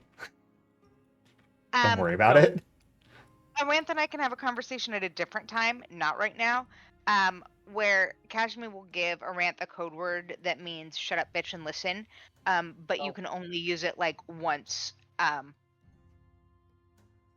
We'll stop But- once. Like once every 10 years. Right, like, it would have to work out completely correctly in your favor to have me allow you to use it again. But, like, if you're like, no, this is the moment, then So those things are getting closer to us. Should we I carry mean, on this let- conversation Yes, let's elsewhere? start moving, please. Let's Let's go. go. Let's go. Yeah, we start moving. Let's go. Aww. You guys keep avoiding my fights in this place. Aranth is Too like bad. Aranth's already like a quarter mile of away at this Yeah. point. Like there's by the just time nowhere for us everybody to go. decides by the time everybody decides to like, okay, let's go, like Aranth's already fucking gone. She's moving. Yeah, no, Kashmi, when she looked at the group of betrayers, immediately, like, marched off in the direction of fuck you guys. I want you to know, these guys, the hands, have a ranged attack called Finger Dart. You just Oh my detach and God. fire a finger at you. That's amazing. One of many. Literally a finger gun. Let's go. Let's go. Let's go. Let's go. Okay, you guys move off, dash a little bit to put distance before moving down to a more moderate pace that you could make average here. And continuing on, because you definitely got displaced a bit, I am going to ask once more, are we taking exploration actions, moving at normal speed? What are we planning? If we move at normal speed, does it feel like those things are going to catch?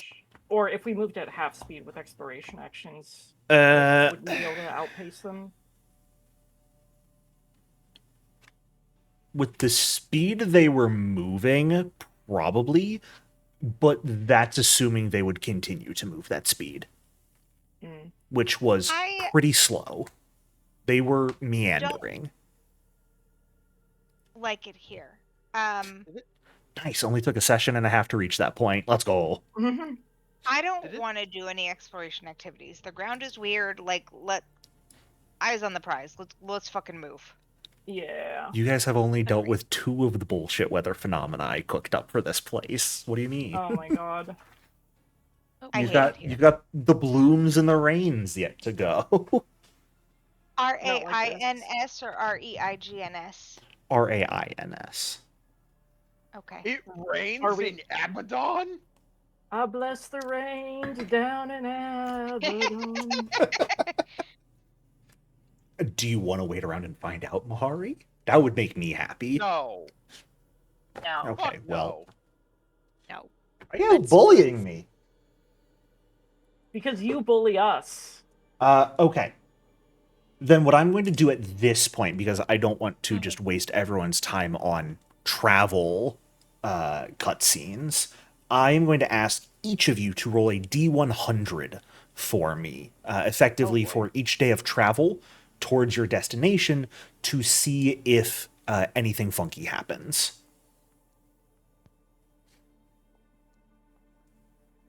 Damn, consistency. Jeez, people. Sheesh. No. Because you're alive. Okay. Day 4, you guys are going to have the ash happen again. This time happening more around midday.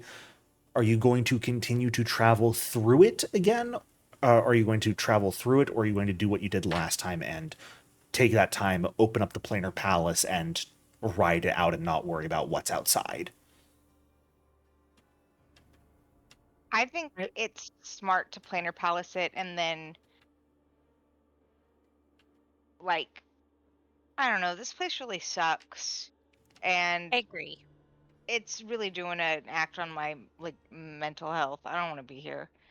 So going into the planar palace really helps. Now, I will say, when you planar palace, that locks its open point for the day there, which would mean if you continued traveling for the rest of the day at that point, you wouldn't necessarily be able to planar palace that night. So we couldn't So- sleep. No, Not in the I assume palace. when You'd we have to made camp out in Abaddon. Yeah. But- Unless, of course, you I wanted mean- to give up on like half a day's travel time. Yeah. I would be okay with that. Jericho, when the snow or the Mhm. Ash. ash Mhm. clung to my fur, you said it was moving on my fur. Kinda. Was it trying? What direction was it moving? It wasn't moving in any consistent direction. It was just moving around. It's like you got a spider on yourself and it just sort of crawls around in random directions. Oh, I don't like that. Don't like that. You're welcome. I feel like after 4 days of travel, you said this happens on the fourth midday. This happens on the fourth day, yeah. Your How? destination is definitely getting closer. Oh, good. Okay. Probably only another I feel like- day or two from there when the ash begins to fall. I I feel think like by the fourth day, we're all gonna be so like done and over this that we're gonna need a break.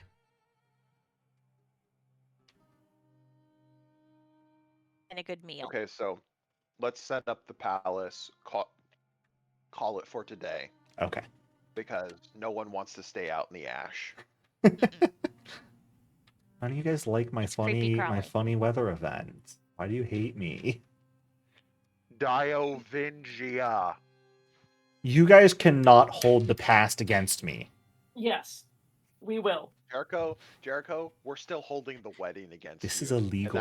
And that happened in real world time almost a year and a half ago. This is illegal. I'm being the consequences of my actions. No! It's being held against me in a way I don't appreciate. Whatever shall I do?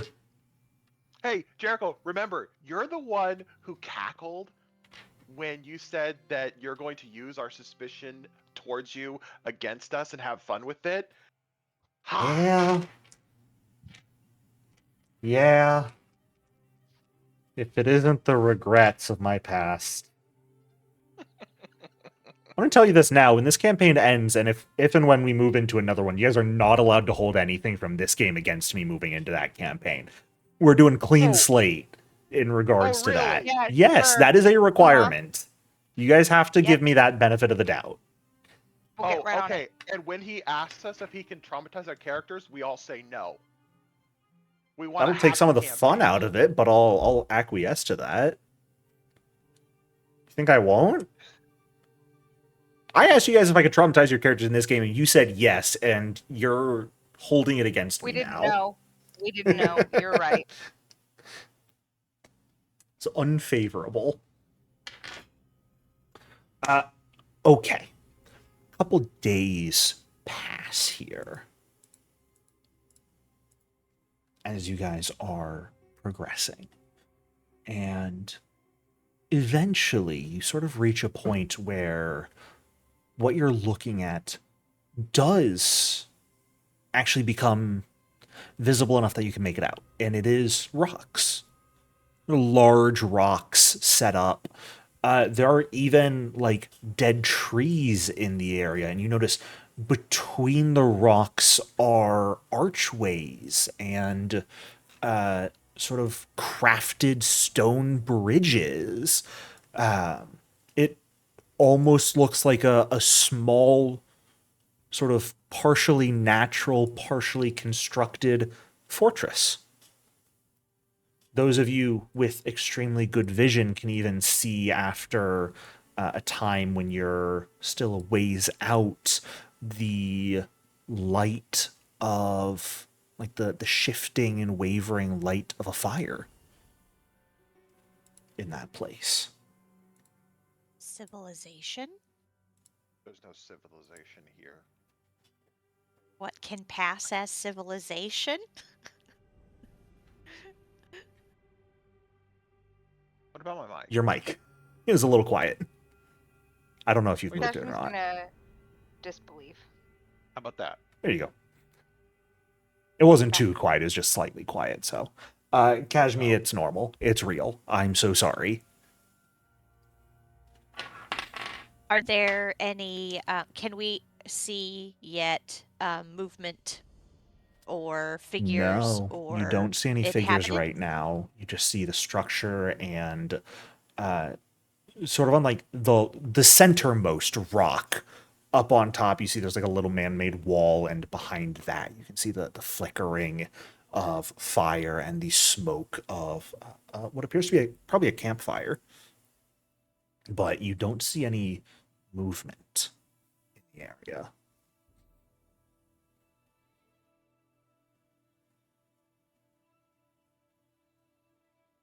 And you guys you're still a distance away. You're still probably like an hour and a half away. You guys are able to see this from such a distance because you guys have those magic tattoos or just magic eyes that allow you to see quite a bit farther than a normal person. I think everyone has an eye slash in some way. Yeah. Eye slash best tattoo.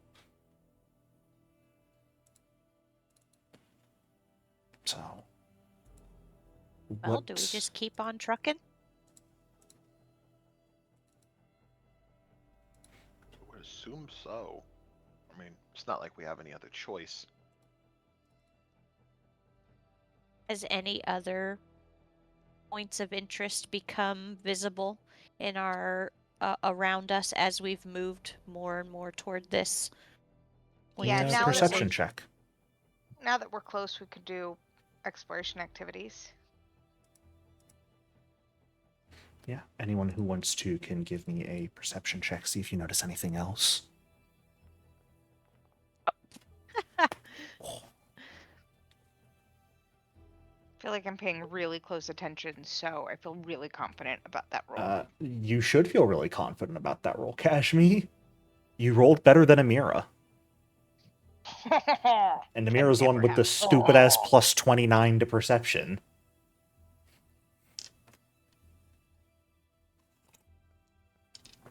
Amira, am I correct in assuming your lead is just, like, some mystery about Abaddon right now? Like, where's Necressa? Yeah. What's the deal with Necressa? What's the deal with Necressa? Not quite enough syllables, but I love it. Yeah, Kashmi. What's the deal with Necressa? There, is that good enough for you? Sorry, continue. Kinda, sorta, but I digress. Kashmi, beyond the rocks, you also see, like, as you're approaching, and it's not just the rocks that make up this like little fortress. There are numerous other rocks and dead trees sort of filling this entire area. You also notice the sand seems to give way to just dirt. Still gray, but it's kind of a hard shift in terrain ahead of you. Beyond that, though,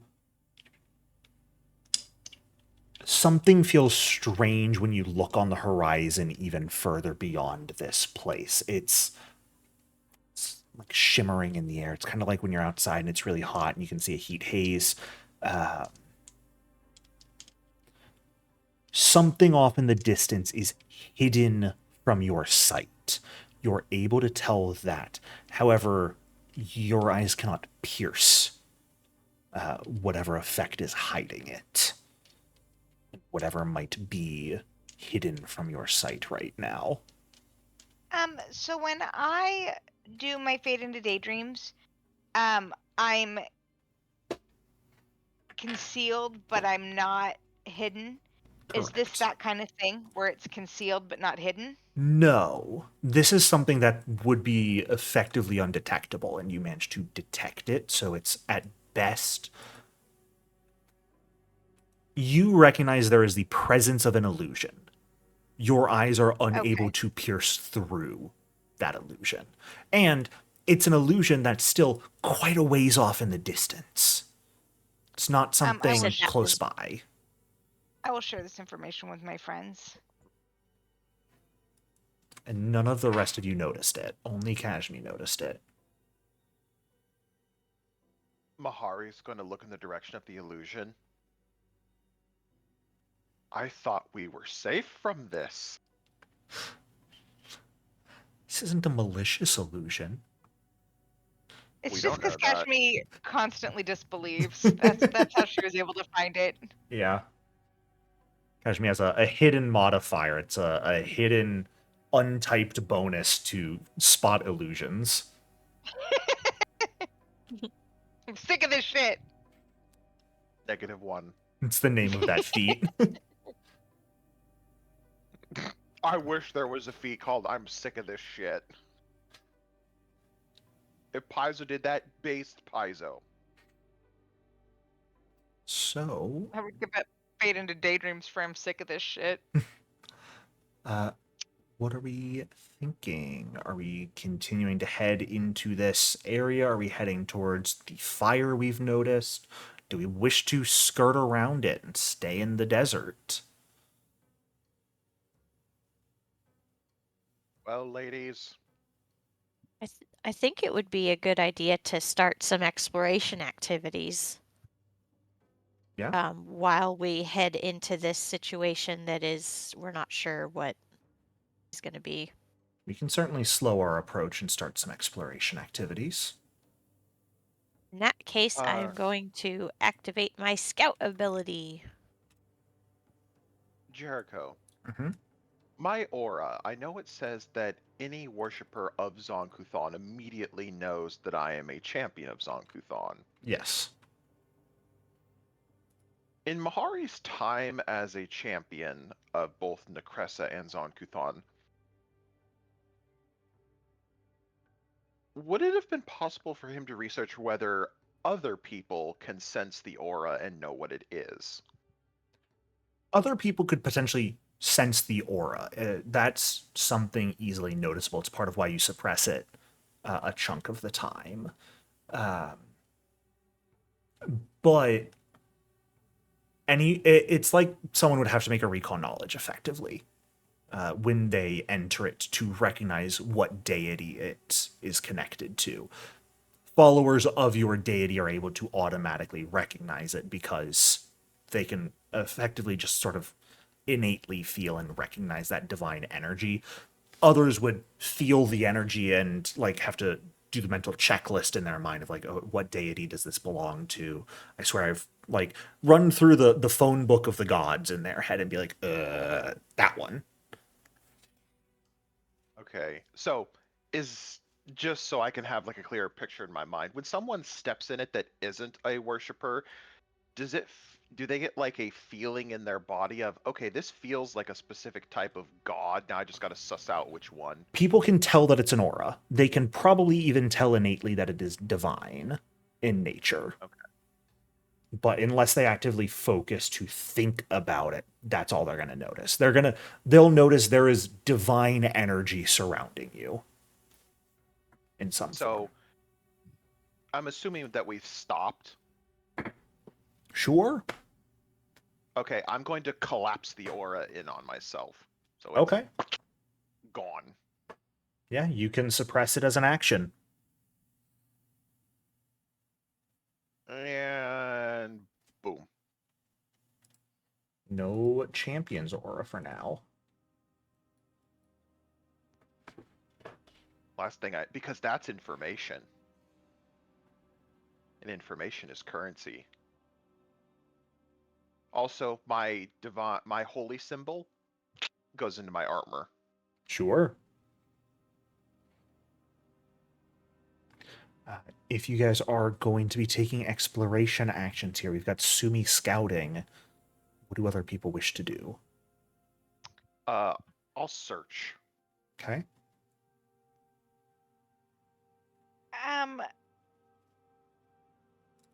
I don't remember which one of us does it, but me and Aranth should find magic and read aura or whatever. You are normally the one that has been detecting magic, Kashmi. Okay.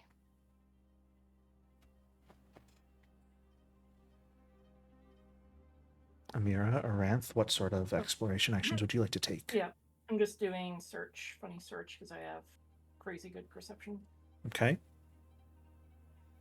Aranth. I think she will probably. Yeah, she'll probably just do search as well. Sure. Let's get those perception checks. Yeah. So Aranth, Amira, and Mahari.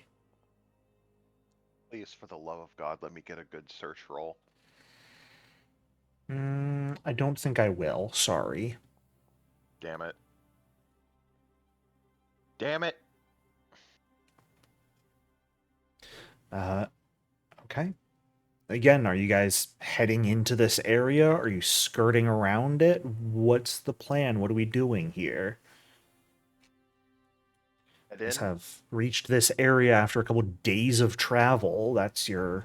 Was sort of the first place you noticed, but you've noticed other things. You do not necessarily have to stop here. Would you have told us about your traveling merchant friend?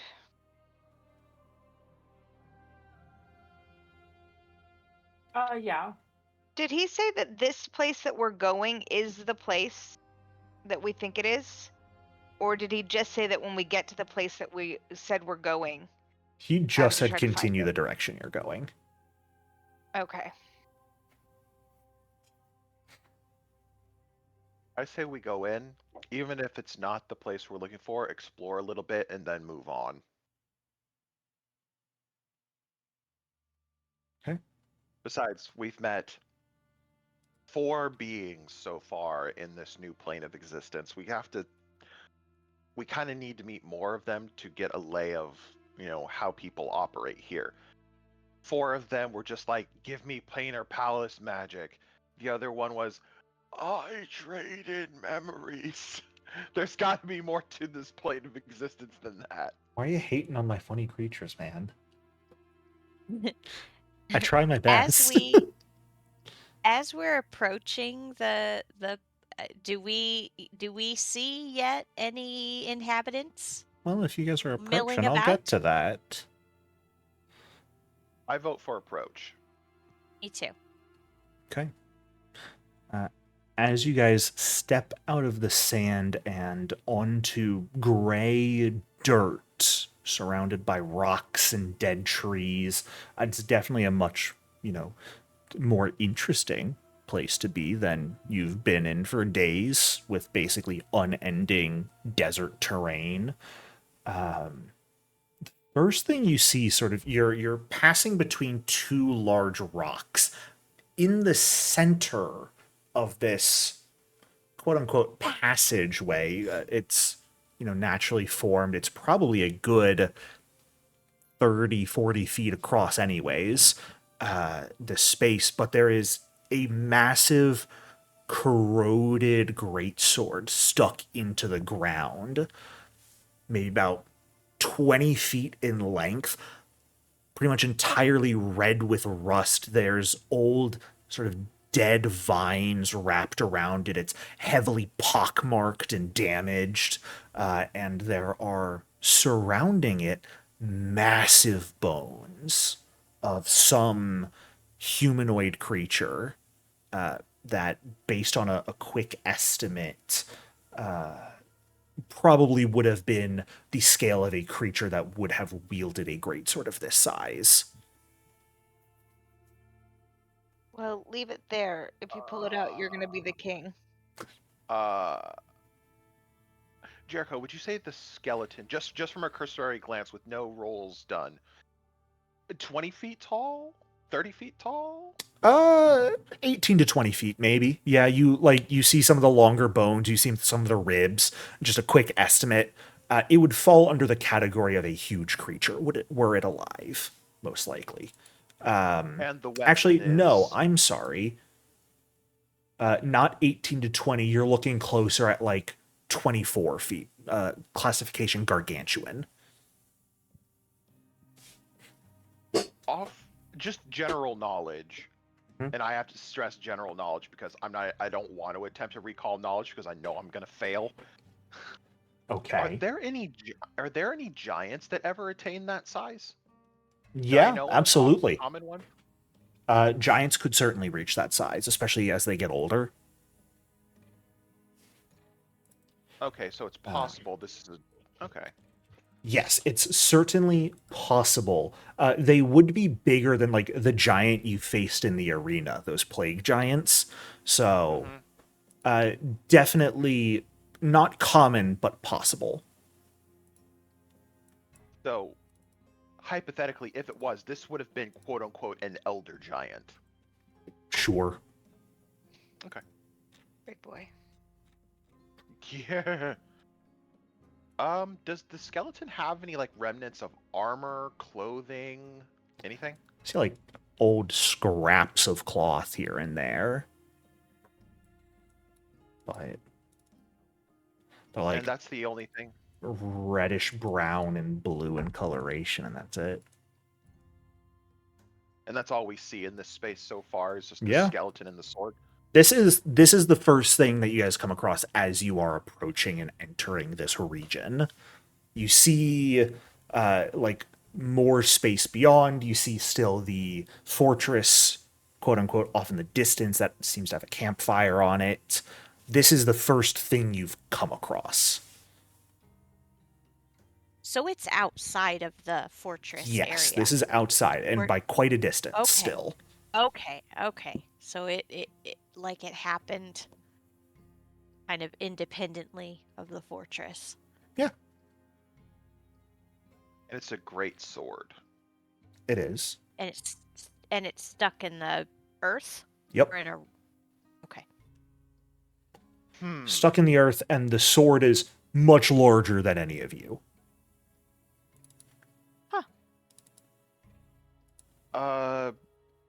Is it common knowledge that Zuriel wields a great sword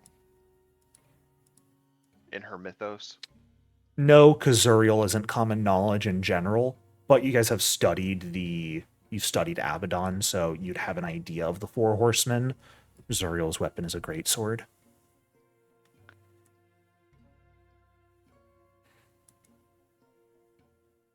Mahari will turn to Amira, kind of lean over. Do you think this poor bastard challenged Zuriel and she just killed him? I have no clue.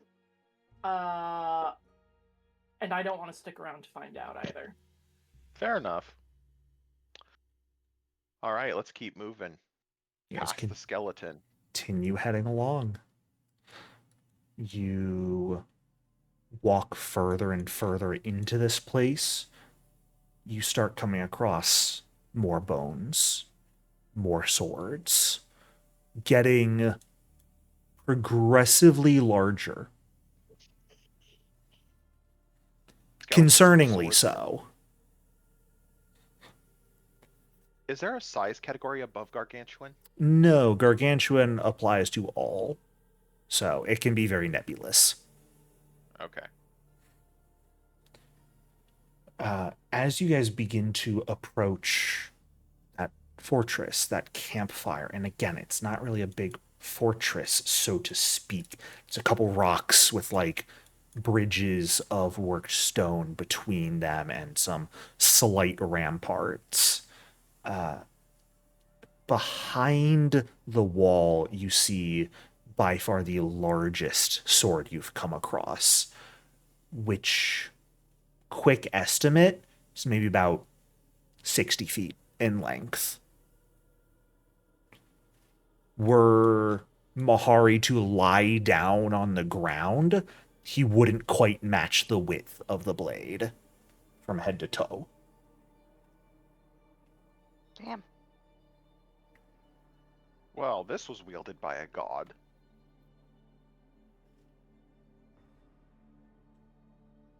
Okay, and the biggest sword we've come across, how close is it to the fortress? In the fortress. So we don't see any guards, we don't see any other beings so I'll far? get to that. Calm down. Chill out. Oh, okay. Amira, Yes. you guys are still, 50 feet or so to 100 feet away from this structure. But sort of behind the rock walls, you see the tips of the campfire licking about in the air. You don't see movement, but you hear sort of very faintly, and just generally because everything else is so silent, breathing of some large creature.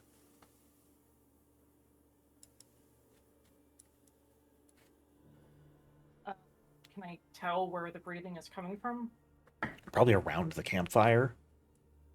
You're still a distance away, you just are sort of hearing it. Yeah.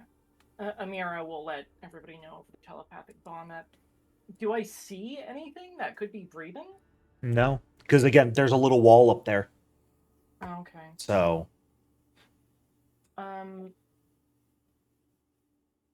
you mostly see the glow of the campfire, maybe the tips of the flame and the smoke coming off of it, and can smell it. That's why you know there's a campfire there. Yeah, Amira is going to suggest that she go invisible and in bat form just to scout out a little bit. Okay.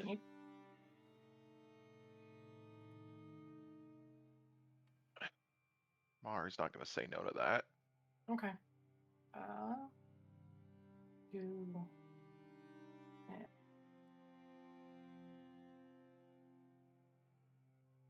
Okay. Go ahead and, once you go past form, give me a stealth check. Mm-hmm.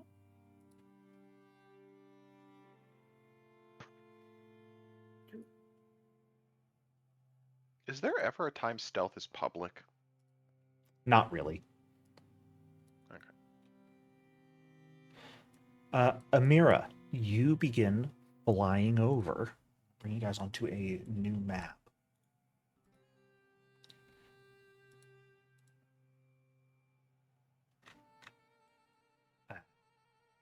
Begin sort of making your way over. And as you sort of reach this area, the breathing doesn't really change, but amidst it, a low chuckle begins to ring out.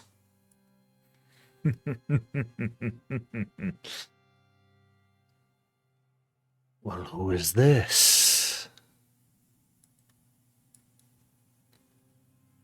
And a humanoid figure will begin to sit up, quite large in stature, wearing, it almost looks like almost like rugs and silks as clothing. heavily muscled with a massive scar on their open chest and a head that is unfortunately not quite human.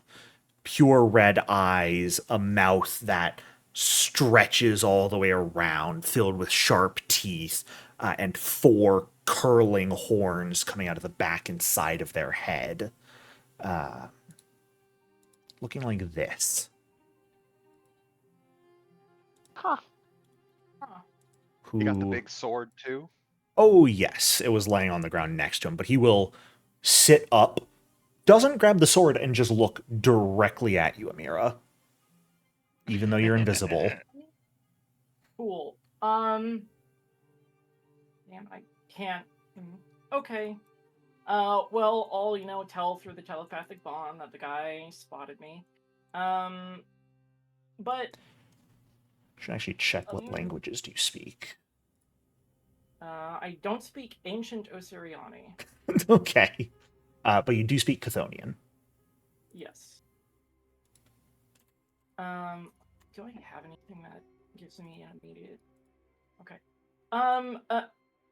In that case, Amira will kind of land a little bit further away on the bridge, hopefully out of any reach. Actually, sorry, I should have checked. You speak Chthonian, but you don't speak Daemonic, do you? No, I do not. Okay. Does anyone in the party speak Daemonic? I do. Sorry. No, I could never select the language. I don't think you speak Daemonic, Kim. You speak Draconic. But... And you guys have Diabolic, which is the language of devils, and Chthonian, which is the language of demons. Daemonic is the language of daemons, though. No, then I didn't take that. I took the one I took whatever the thing was with that last devil guy that we did trade with. Yeah. Okay. Well, the good news is this guy knows the language of the mortal planes. Okay. Thank you. So he'll speak in Daemonic at first as he looks at you, Amira, but then, not hearing anything, will switch to Psycho. You can hear common tongues before eventually reaching Osiriani that you recognize. Where he's got, at this point, a little bit of a huff in his voice. Yeah. Do you understand this language?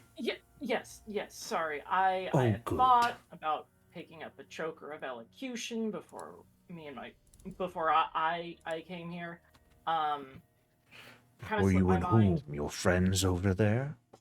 Yeah, my friends over there. You've been quite loud on your way over.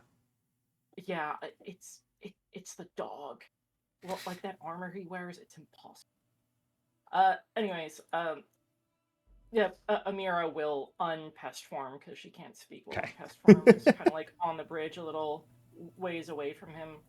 Unfortunately, invisibility can't really be dismissed. I guess you could throw your weapon at the ground or something, or stab something, or punch the ground, and that would end the effect. You're willing to bet real world money this guy has true sight constant. I mean, if he's no. No? Amira failed her stealth check by 1. Oh my god. And got noticed. Unfortunately. And, to be fair, the rest of you aren't stealthing either. You were already noticed. Yeah, we're just kind of chilling back there. So. Well. So, hi. Hello. Nice to meet you. Are we cool? I mean, you haven't picked up your sword and started attacking me yet. Well, I've yet to decide. You are intruders into my dominion, of course, but you yourselves have not presented as hostile yet, and are not nearly as bloodthirsty as others. So. Well, first, apologies for intruding on your domain. If we had known it was your domain, we would have, asked permission or something like that before coming in.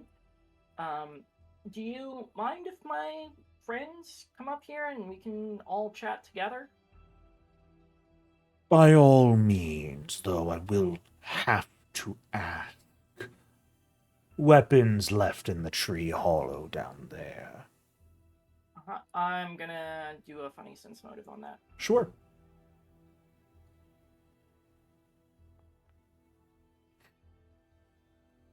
You're pretty confident at the very least. He's not like necessarily saying that as a setup to come up here unarmed to get slaughtered, more so as a show of good faith, since you have been called intruders in this guy's land, dominion, to truly show that you are interested in conversing. Leave your weapons at the door.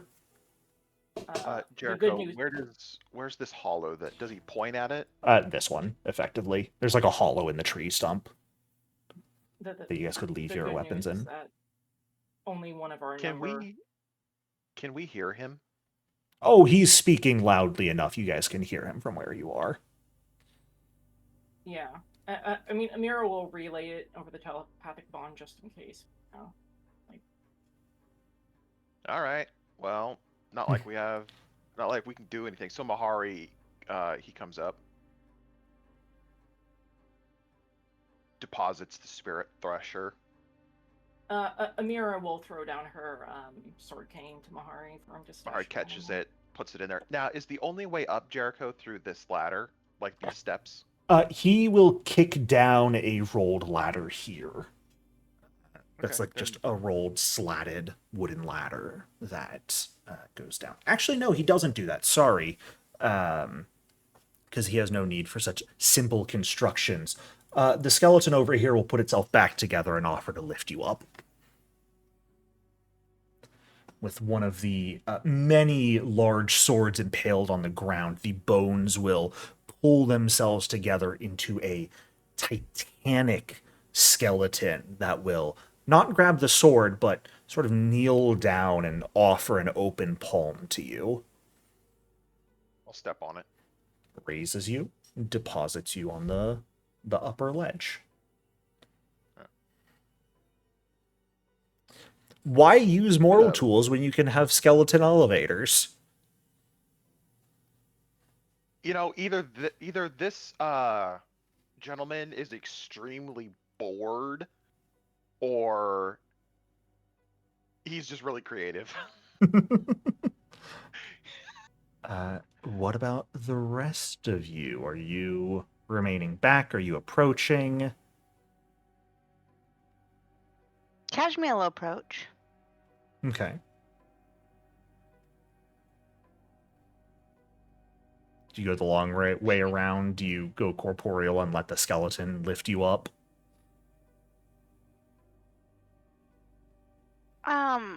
Oh. That is skeletal titan. It is indeed a skeletal titan, yes. How long around is the long way around? Really, it would honestly be faster for you to take the long way around than take the minute to go corporeal. Yeah, that's what I was thinking, so that's what I'll do. Yeah, you can just float around and float on up. It's kind of more like ramp on the rock, so you can float without having to climb in any meaningful way. Ranth and Sumi, how about you two?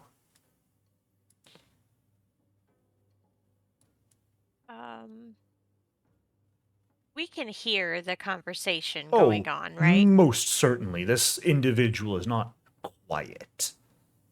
Okay. Sumi is going to fly herself up onto this rock and stand up on top of the rock and just watch the proceedings and listen to the conversation and still keep her staff in her hands.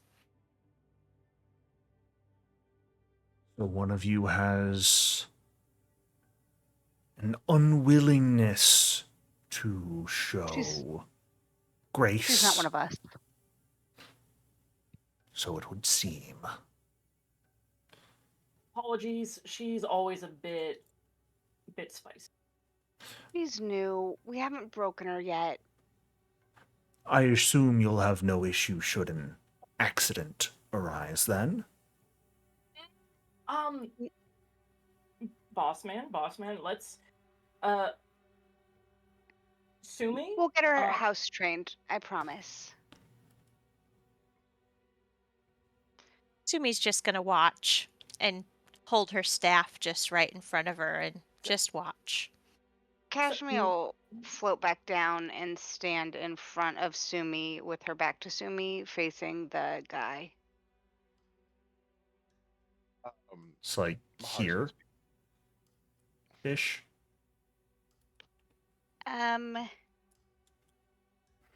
Sorry, I have a headache. I'd close my eyes. Yeah. Okay. Just to put a human or person barrier between us to show, hey, I'm not gonna let her start any shit. Cool.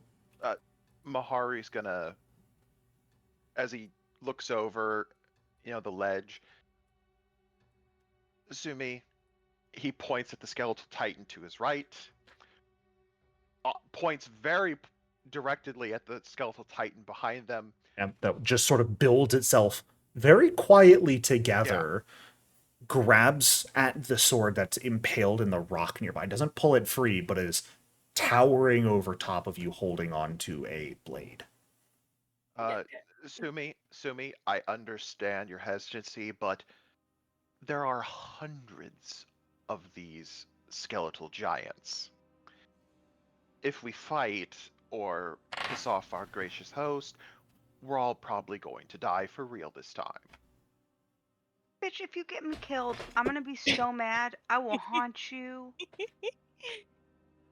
I understand, Kashmir, but I think being accommodating to our gracious host is in our best interest at this time. That's what I'm saying. Like, just put the fucking staff down. What are we gonna do? Sumi rolls her eyes and mutters under her breath if anything happens to the staff. Walks over to the little tree thing and puts the staff standing upright into the little tree thing. Yeah. Kashmir will offer you like a bag of holding from her body that you could put into your staff into it to keep it safe. Ooh. I don't know if that'll help keep it from getting scratched up or whatever. It will. Yeah, if you want to stick it in the spacious pouch and then put the spacious pouch there, you could do that as well. That would work.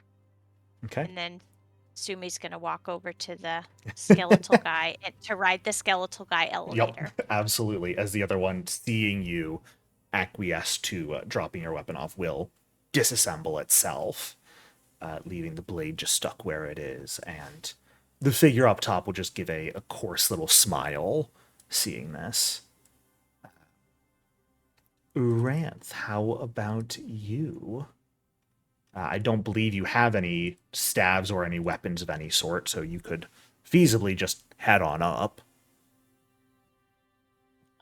Yeah, I think Aranth would have hung back a little bit, and listened to the conversation, but, yeah, she probably would have just...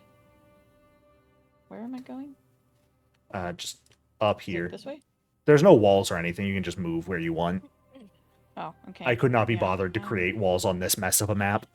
And your players thank you, because your walls are like the bane of my fucking existence. So you're welcome. I try. Yeah. So I would. Hang on. Yeah, you can like climb up, just like this outer wall. You could have gone around here to where there's sort of a ladder and gone up. You could have also come and taken the skeleton elevator up. Okay. Yeah, she would have. Many ways to get up. Okay. All right. Kashmir, am I correct in assuming you probably fly back up as well? Mm-hmm. Yes. Fantastic. Then... Strange. We are going to have you guys all sort of come together here, weapons put to the side, to converse with this strange individual. But that is going to have to wait for next week. No. So that is where we shall end off today. Thank you all so much for playing. I hope you enjoyed. It's not going to get any better here. Oh, yeah, I know.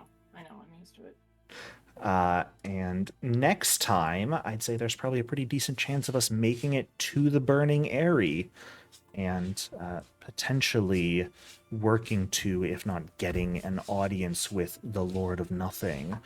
Or maybe seeing if you can get the information you want from the other individuals that you may find in the Burning Eyrie.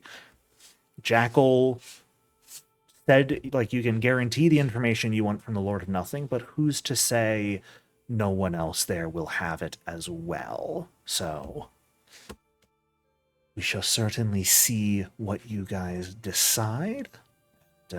I hope you enjoyed today, and I hope you'll enjoy next time as well. Thank you, Mr. Thank Jericho. you. Thank you guys you. for I being just such wanna- fun people. Yeah, of course. I just want to say, Jericho, whatever this dude is, like, you could just tell by how jacked he is. He slew every one of those titans, and he's gonna make damn sure everyone knows it. He above table. Mhm. He looks maybe like a div. He is. kinda Yeah, he's a looks- Sepid, the Okay, highest level div okay, in the Monster Core. because his head looks like the very basic Yes. level div. I'm Yeah, like, the Doru. okay. Yeah. Jericho, Yeah, they just I got have swole. I have no idea what a div is. What's a div? Lore? Divs are fiends that dedicate themselves to creating chaos and carnage. Oh, I like him. Great. That- So They we just gave up are- our weapons for. Yeah, they are Ah, effectively, they were once genies that became fiends. Are you thinking of the? No. You're right. they're That's right, just they're right. general div lore, is that they are effectively the spirits of corrupted genies turned into fiends.